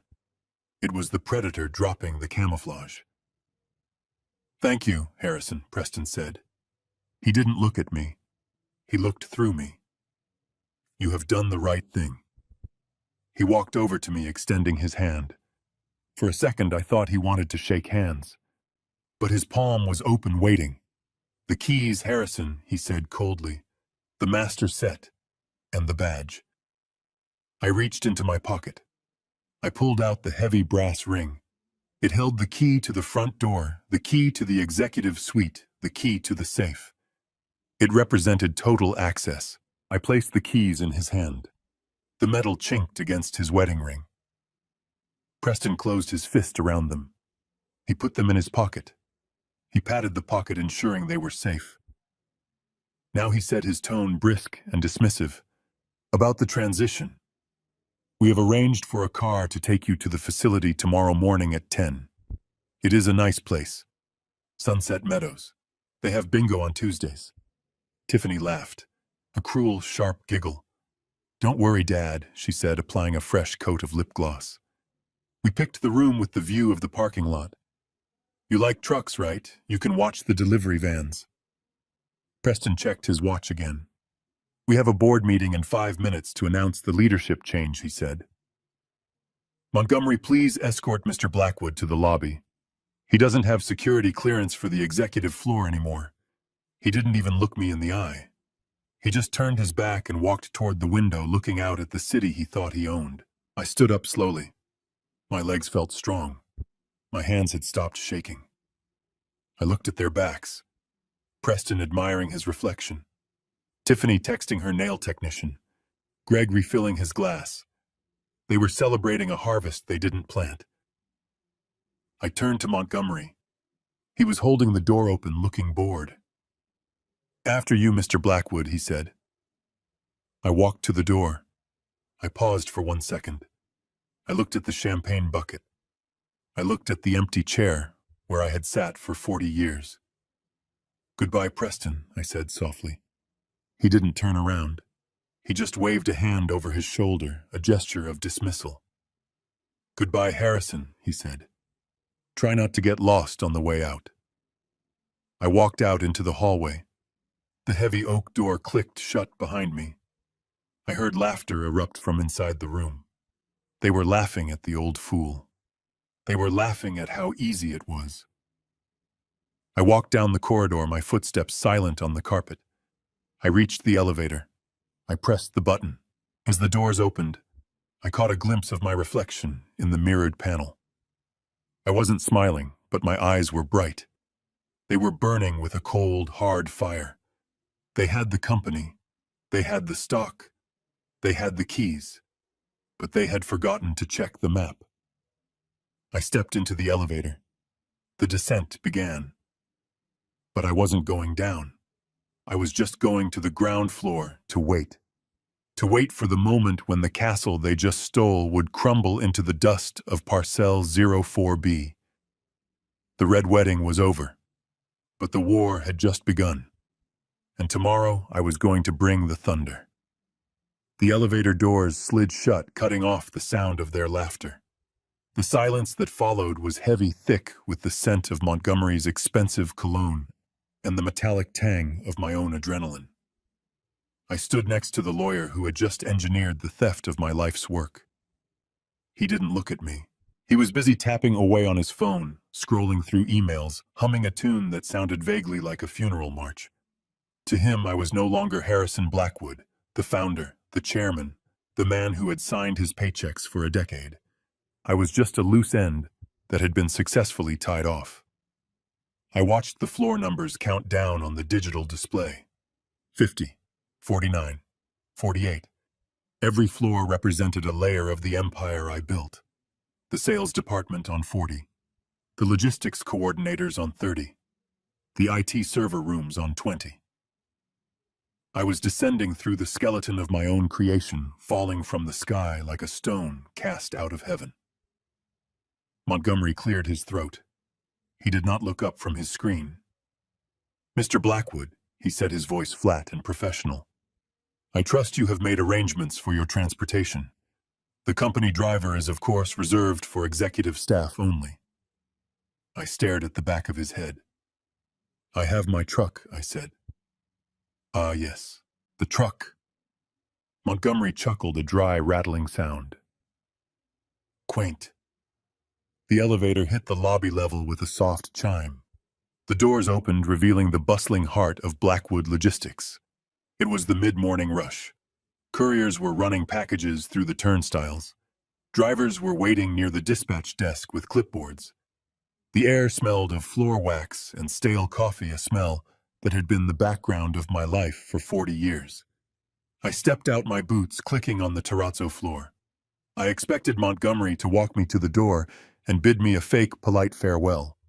But he stopped abruptly near the security station. He turned to me, and for the first time he looked me in the eye. There was no sympathy there, only the cold, dead calculation of a reptile. "There is one more thing, Harrison," he said. He dropped the formal title. I was just Harrison now, regarding the transition package we discussed upstairs, the monthly stipend, the medical coverage at Sunset Meadows. I waited. I knew this was coming. I had read the Project Phoenix file. I knew the blade was about to fall, but I wanted to see him wield it. "Yes," I asked. "Preston, excuse me, Chairman Vance, has ordered an immediate audit of all legacy financial commitments," Montgomery said, adjusting his glasses. "Given the liquidity crisis the company is facing, the board has voted to suspend all non-essential payouts effective immediately." He smiled, a thin stretching of his lips that didn't reach his eyes. "That includes your pension and the nursing home fees," he continued. "It is a matter of fiduciary duty. We cannot justify paying a retired inactive member of the family when we are cutting costs to save the business. I am sure you understand. It is strictly business. Strictly business. The words hung in the air like smoke. They were taking the company, the house, the savings, and now they were cutting the lifeline they had promised 5 minutes ago.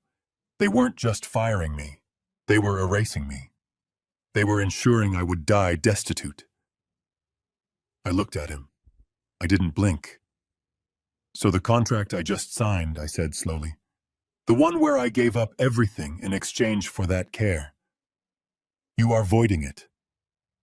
We are not voiding it, Montgomery corrected smoothly. We are simply restructuring the payment schedule indefinitely.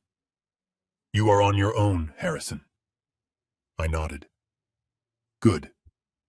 They had removed the last shred of moral ambiguity.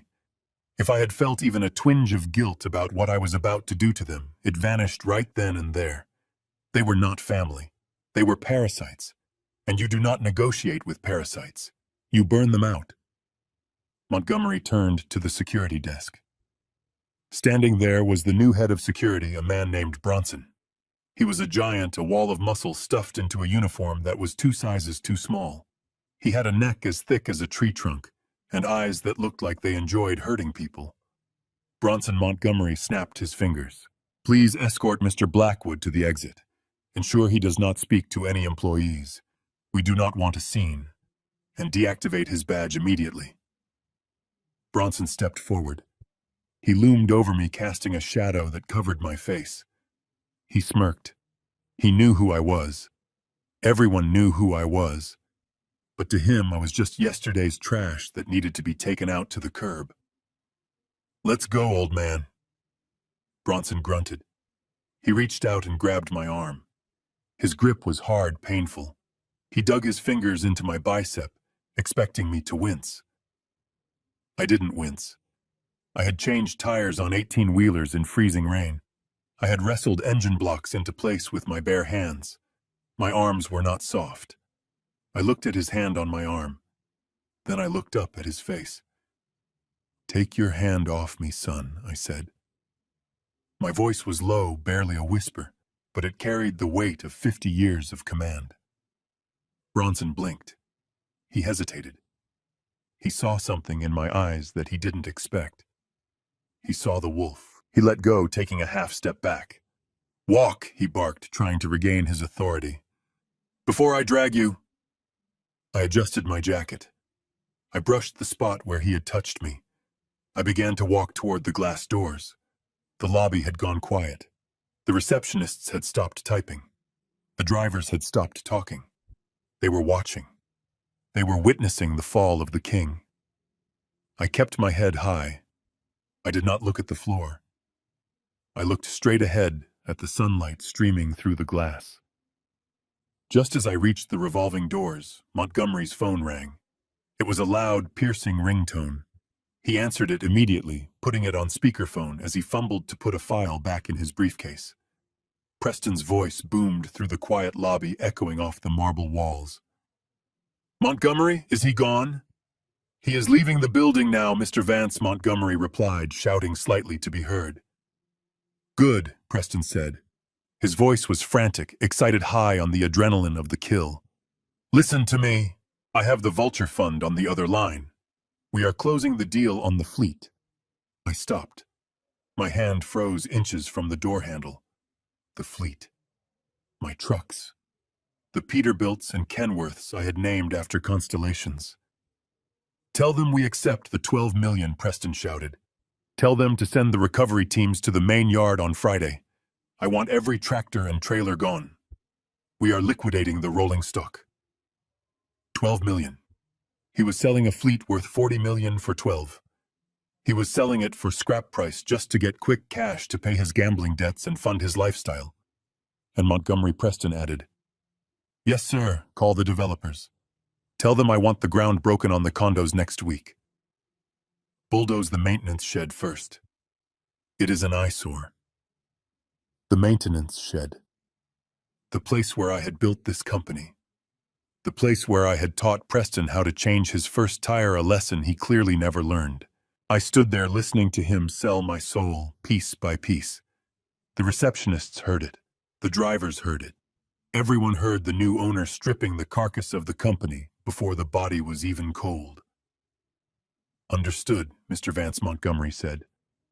"I will handle it." I pushed the door open. The blast of heat from the asphalt hit me like a physical blow. I stepped out onto the sidewalk, the glass doors sliding shut behind me, sealing me out of the air-conditioned world I had built.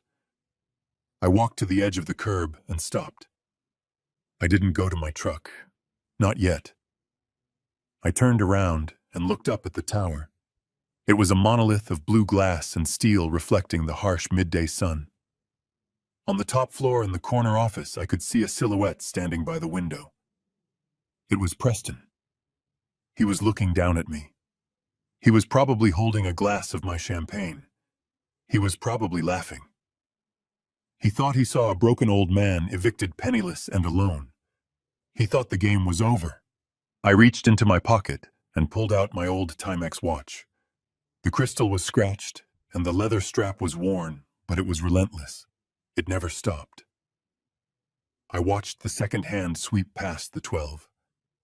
10 o'clock. Preston had his 5 minutes of victory. That was all I was willing to give him. I looked down the long, winding driveway that led up to the complex. Shimmering in the heat haze, I saw them. First the black sedan, unmarked, efficient. Then the white van with the county seal on the door. And behind them, a tow truck. A massive, heavy-duty wrecker, the kind used to drag semi-trucks out of ditches. Sarah was not just punctual. She was thorough. I lowered my watch. A smile touched my lips. It wasn't a nice smile. It was the smile of a demolition expert who just pressed the detonator. "You want to sell the fleet, Preston," I whispered to the glass tower. "You want to bulldoze the shed, you have to get past me first." I turned my back on the building. I walked to the center of the driveway entrance, the dividing line between the public road and the private property. My property. Parcel 04B. I planted my boots on the white line. I crossed my arms over my chest. I stood there, a solitary figure against the oncoming convoy. The lead car slowed down as it approached. The window rolled down. Sarah Jenkins looked out her sunglasses, reflecting the anger in my eyes. She didn't smile. She just nodded. "Ready, Harrison?" she asked. I looked at the eviction notice in her hand. I looked at the deputies in the van. I looked at the tow truck driver who was already backing up toward the main gate. I took a deep breath. The air tasted of diesel and justice. "I am not just ready, Sarah," I said, my voice steady as a rock. "I am overdue. Serve the papers. And tell the tow truck driver to start with the Porsche in the reserved spot." It was time to show the world that you don't judge a book by its cover, and you never ever judge a landlord by his pajamas. The eviction of Blackwood Logistics had officially begun. Preston's hand was gripping the neck of the champagne bottle, and his thumb was poised over the cork, ready to release the pressure. The foil had already been peeled away and lay on the mahogany table like a discarded wrapper. He was beaming, looking from Tiffany to Greg, his face flushed with the intoxication of what he believed was a total victory. He opened his mouth to propose a toast to the new era of Blackwood Logistics, but the words never left his throat. The heavy double doors of the boardroom swung open with a force that made the glass walls vibrate. Sarah Jenkins walked in first. She did not look like a woman who had spent the morning filing motions in a dusty courthouse basement. She looked like an executioner who had just sharpened her blade. I walked in behind her, and the silence that fell over the room was absolute.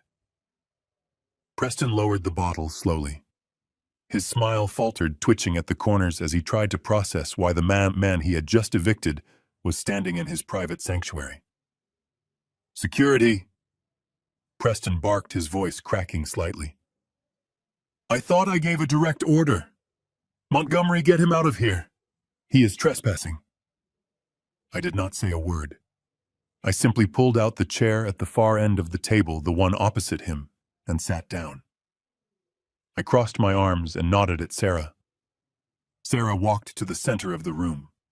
She did not look at Preston.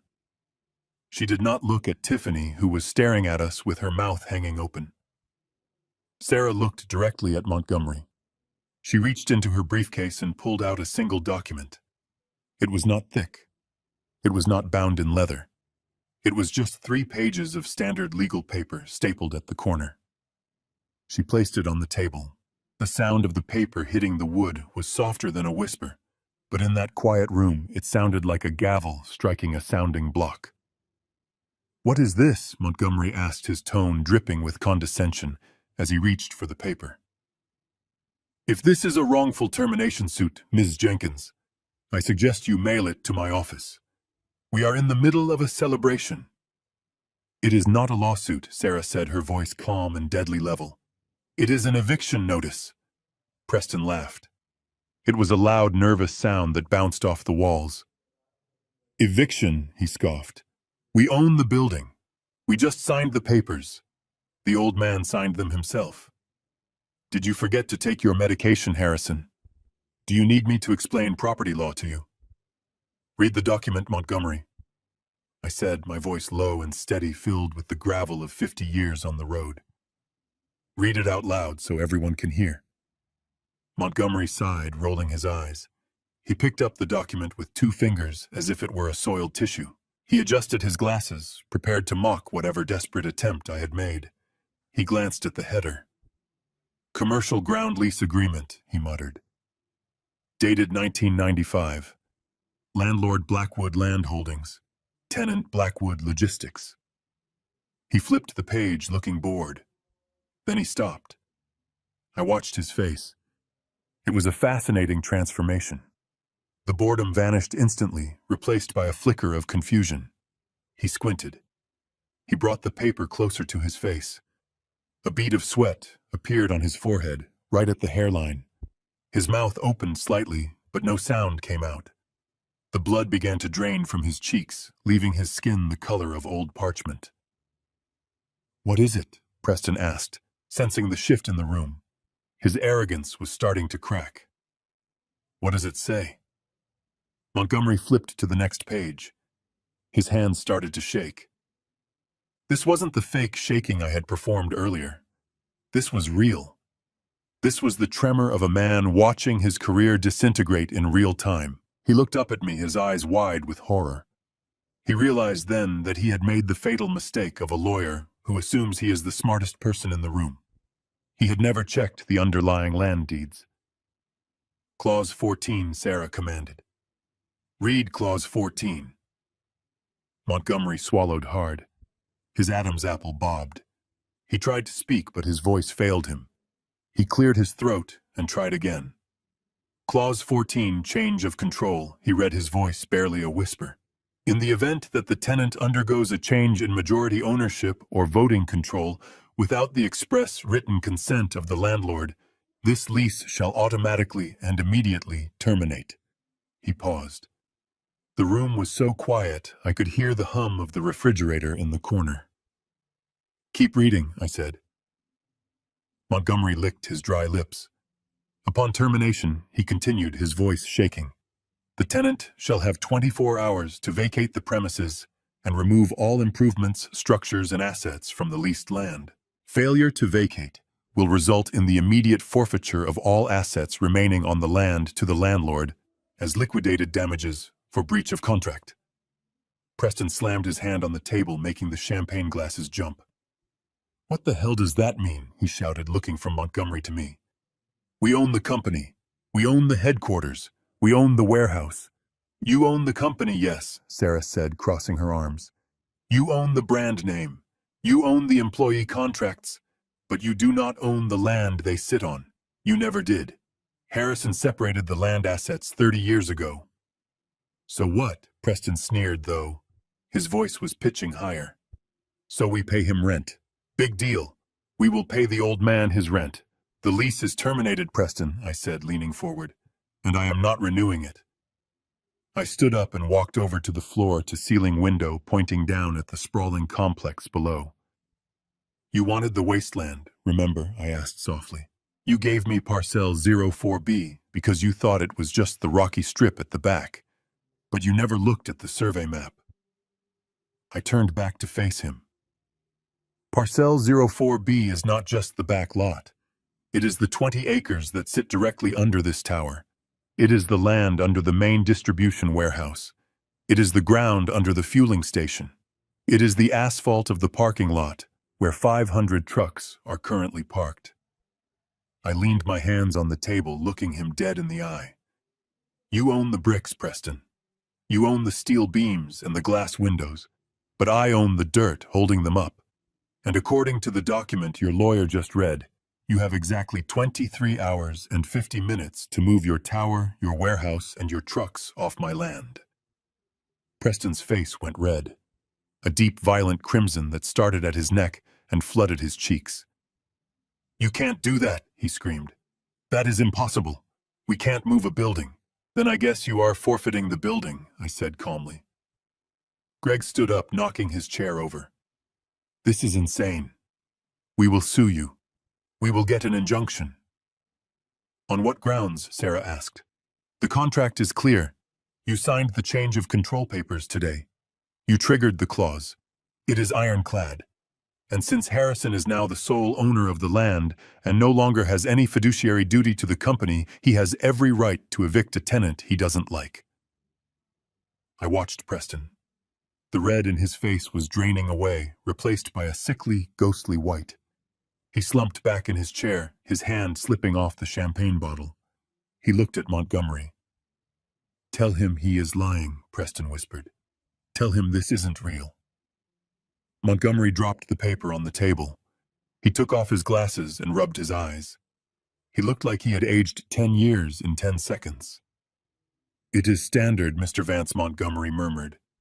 It is a standard asset protection clause. I did not pull the original lease. I assumed the company owned the fee simple title. You assumed I said my voice cutting through the air like a whip. You assumed I was a stupid old man. You assumed I was senile. You were so busy stealing the fruit that you didn't notice I still owned the tree. I reached into my pocket and pulled out the crumpled eviction notice Sarah had prepared. I tossed it onto the table right on top of the resignation letter I had signed minutes ago. The sheriff deputies are in the hallway, I said. They are here to enforce the eviction. You have until 9 a.m. tomorrow to get your personal effects and your company off my property. I looked at Tiffany. She had dropped her phone. Her mouth was hanging open. And Tiffany, I added, since the parking lot is on my land and your car is currently parked there without a permit, I am having it towed. Preston stared at me. His eyes were hollow. He looked at the champagne bottle, then at the eviction notice, then at me. The reality was crashing down on him. He had no warehouse. He had no office.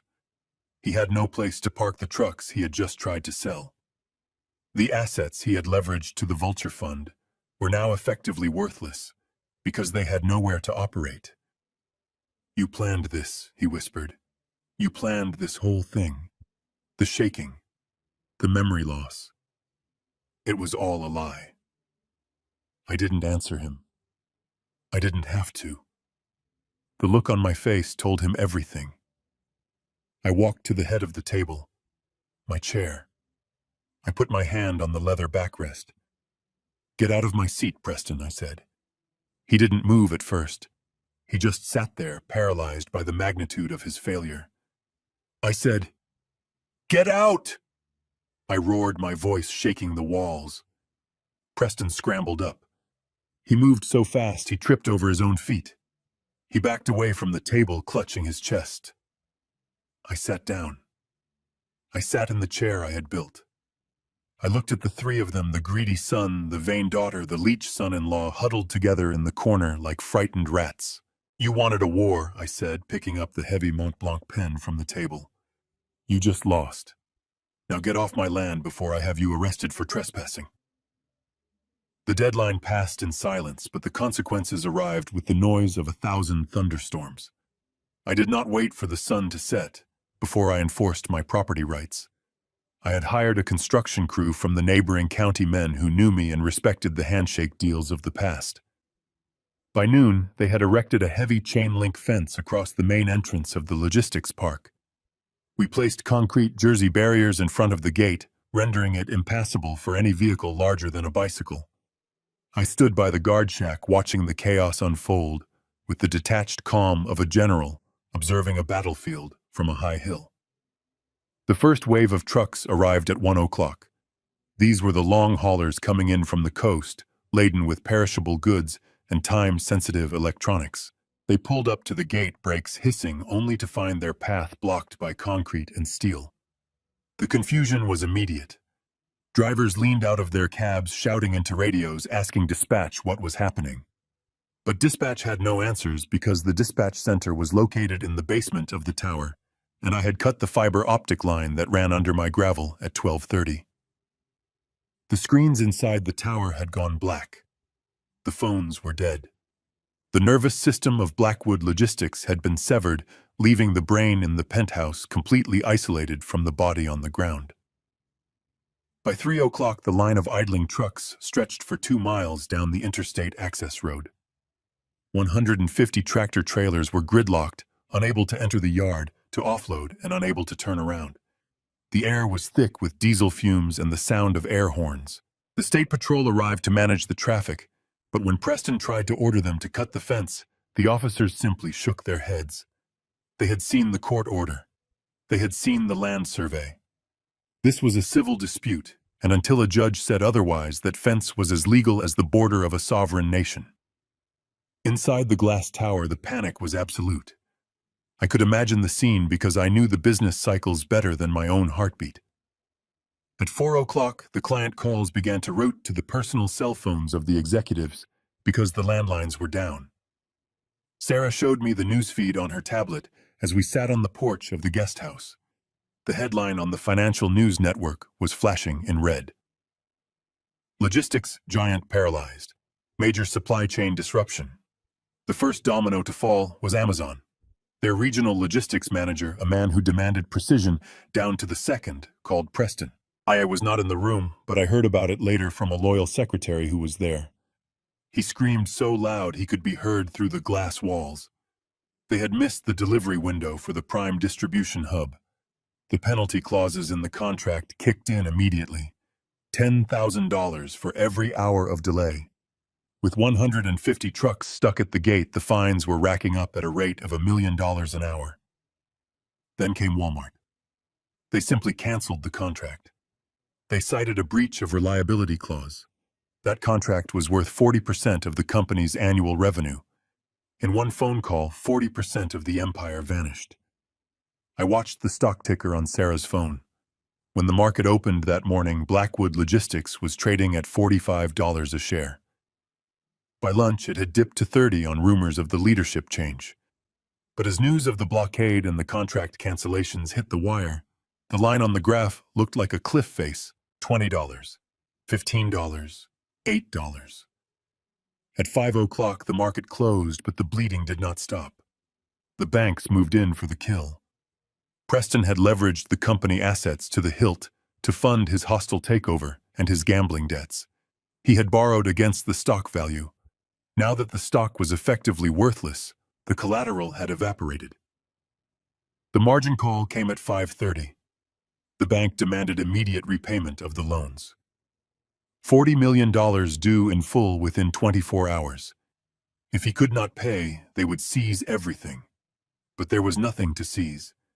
The assets were trapped on land he did not own, and the cash flow had stopped. The sun began to set, casting long shadows over the line of stalled trucks. The drivers had turned off their engines. They were standing in groups by the roadside, smoking cigarettes, sharing rumors. They knew what was happening. They knew the old man had pulled the plug. Some of them even waved at me when they saw me standing on the porch. They were not angry at me. They knew a strike when they saw one. At 8 o'clock, the headlights appeared in my driveway. It was not a limousine this time. It was Tiffany's sports car, the one I had threatened to tow. She drove it up onto the grass, because the driveway was blocked by my own pickup truck. They spilled out of the car like refugees from a disaster. Preston looked like a man who had been physically beaten. His suit jacket was gone, his shirt was unbuttoned, and his hair was wild. Tiffany was crying, her mascara running down her cheeks in black streaks. Greg looked pale, shaking as if he were going into shock. They ran up the steps of the guest house. They did not barge in this time. They pounded on the door, a desperate, frantic rhythm. "Harrison, open up," Preston screamed. His voice was hoarse. "Dad, please. You have to stop this." I did not move from my chair. I was sitting in the small living room of the guest house, the place they had banished me to. On the table in front of me was the bottle of 1974 Cabernet Sauvignon, the one Greg had opened yesterday, the one he had called vinegar. I had retrieved it from the main house before the locks were changed. It had been breathing for 24 hours. I picked up the bottle and poured a generous glass. The wine was dark rich and smelled of black cherries and thyme.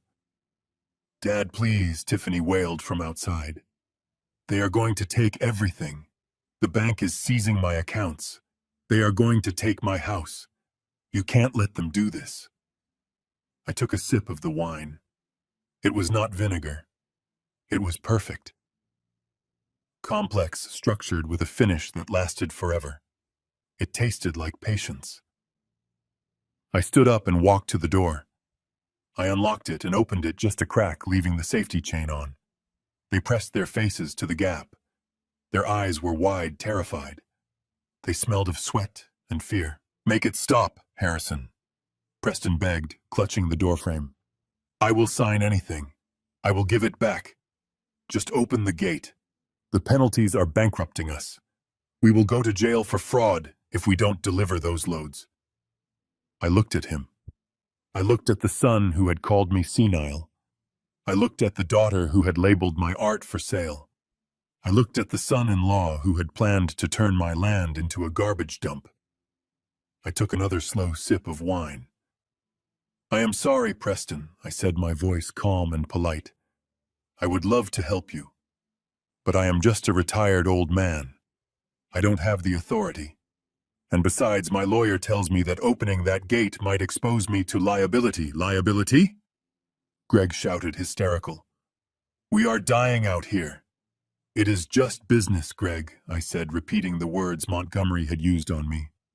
"Just business." "But we are family," Tiffany sobbed, reaching through the crack to grab my sleeve. "We are your family." I pulled my arm back gently. "No," I said softly. "You made it very clear yesterday.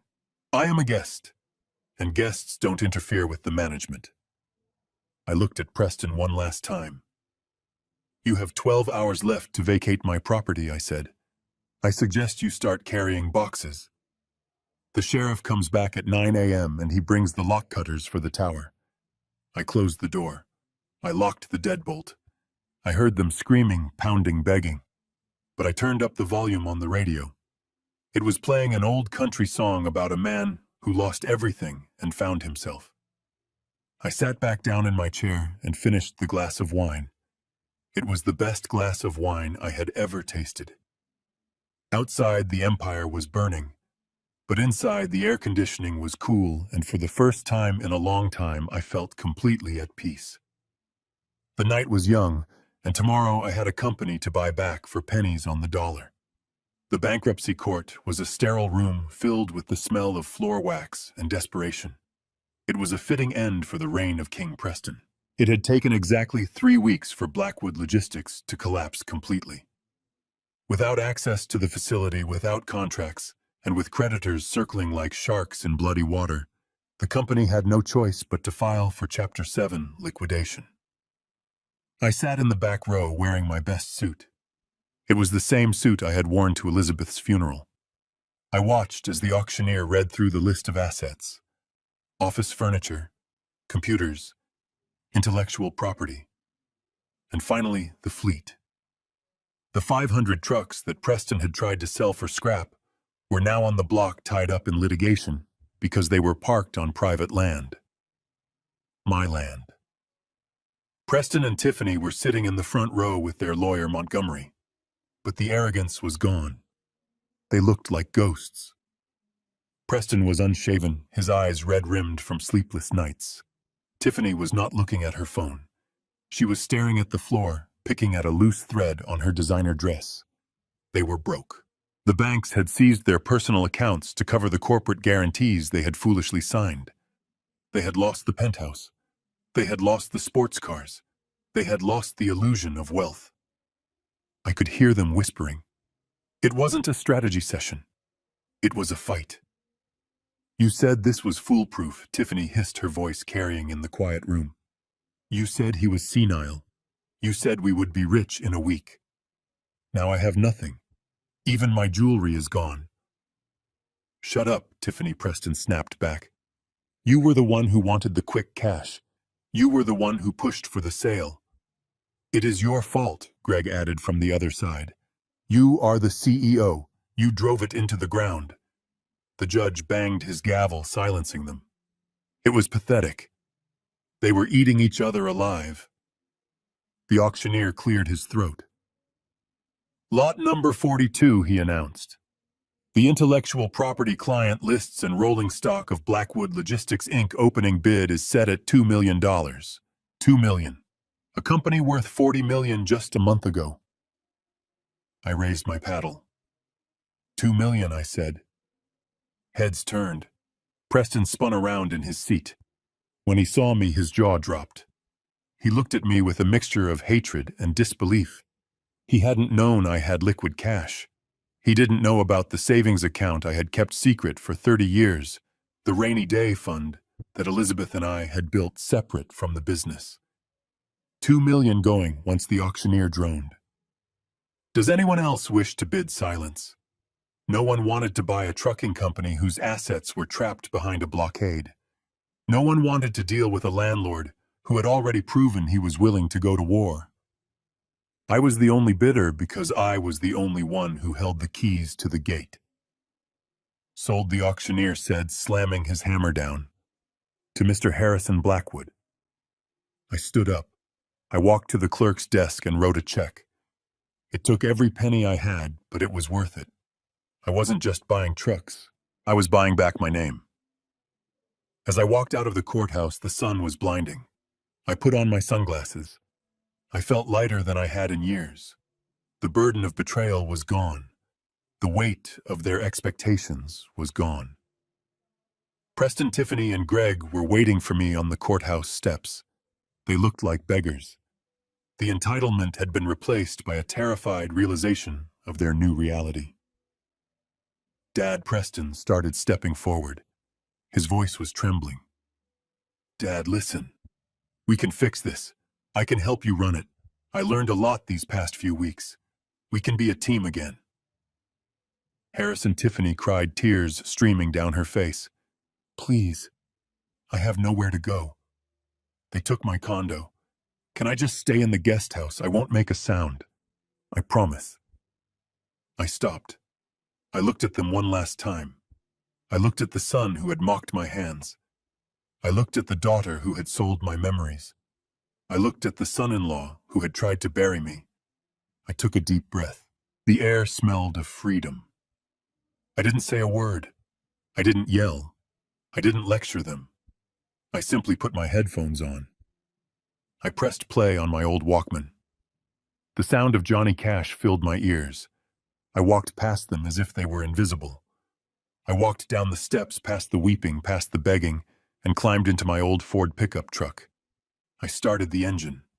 It roared to life, drowning out their voices. I drove straight to the logistics park. The fence was already coming down. The drivers were waiting. As I pulled up to the gate, 500 horns blasted in unison. It was a deafening, glorious salute. The employees were lined up, cheering, clapping, some of them crying.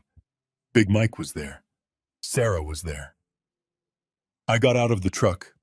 I walked through the crowd, shaking hands, patting backs. I walked into the lobby. I walked past the security desk where Bronson used to stand. I walked into the elevator and pressed the button for the top floor.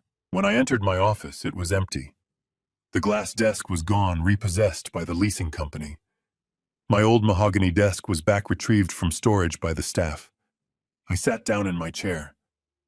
I looked out the window at the yard below. The trucks were moving again. The world was turning. I was 70 years old. I had lost my wife. I had lost my family. But as I watched the first truck roll out of the gate, heading for the highway, I realized I hadn't lost the most important thing. I hadn't lost myself. And for the first time in a long time, I was ready to drive. Life has a funny way of teaching us that blood is not always thicker than water. Sometimes the people who share your DNA are the ones holding the knife to your back.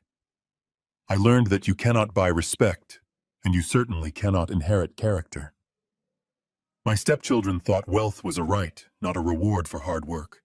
They mistook my kindness for weakness and my silence for stupidity. But the greatest lesson I learned is that it is never too late to take back your power. You are never too old to fight for your dignity. If you are surrounded by people who only value you for what you can give them, cut the cord. It might be painful, but it is the only way to survive. Thank you for listening to my story. If this resonated with you, if you have ever felt undervalued or betrayed by those closest to you, please hit that like button and share this with someone who needs to hear it. Don't forget to subscribe to the channel for more stories of justice and resilience.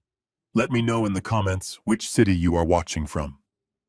I read every single one. Stay strong and remember the best revenge is living well. See you in the next story.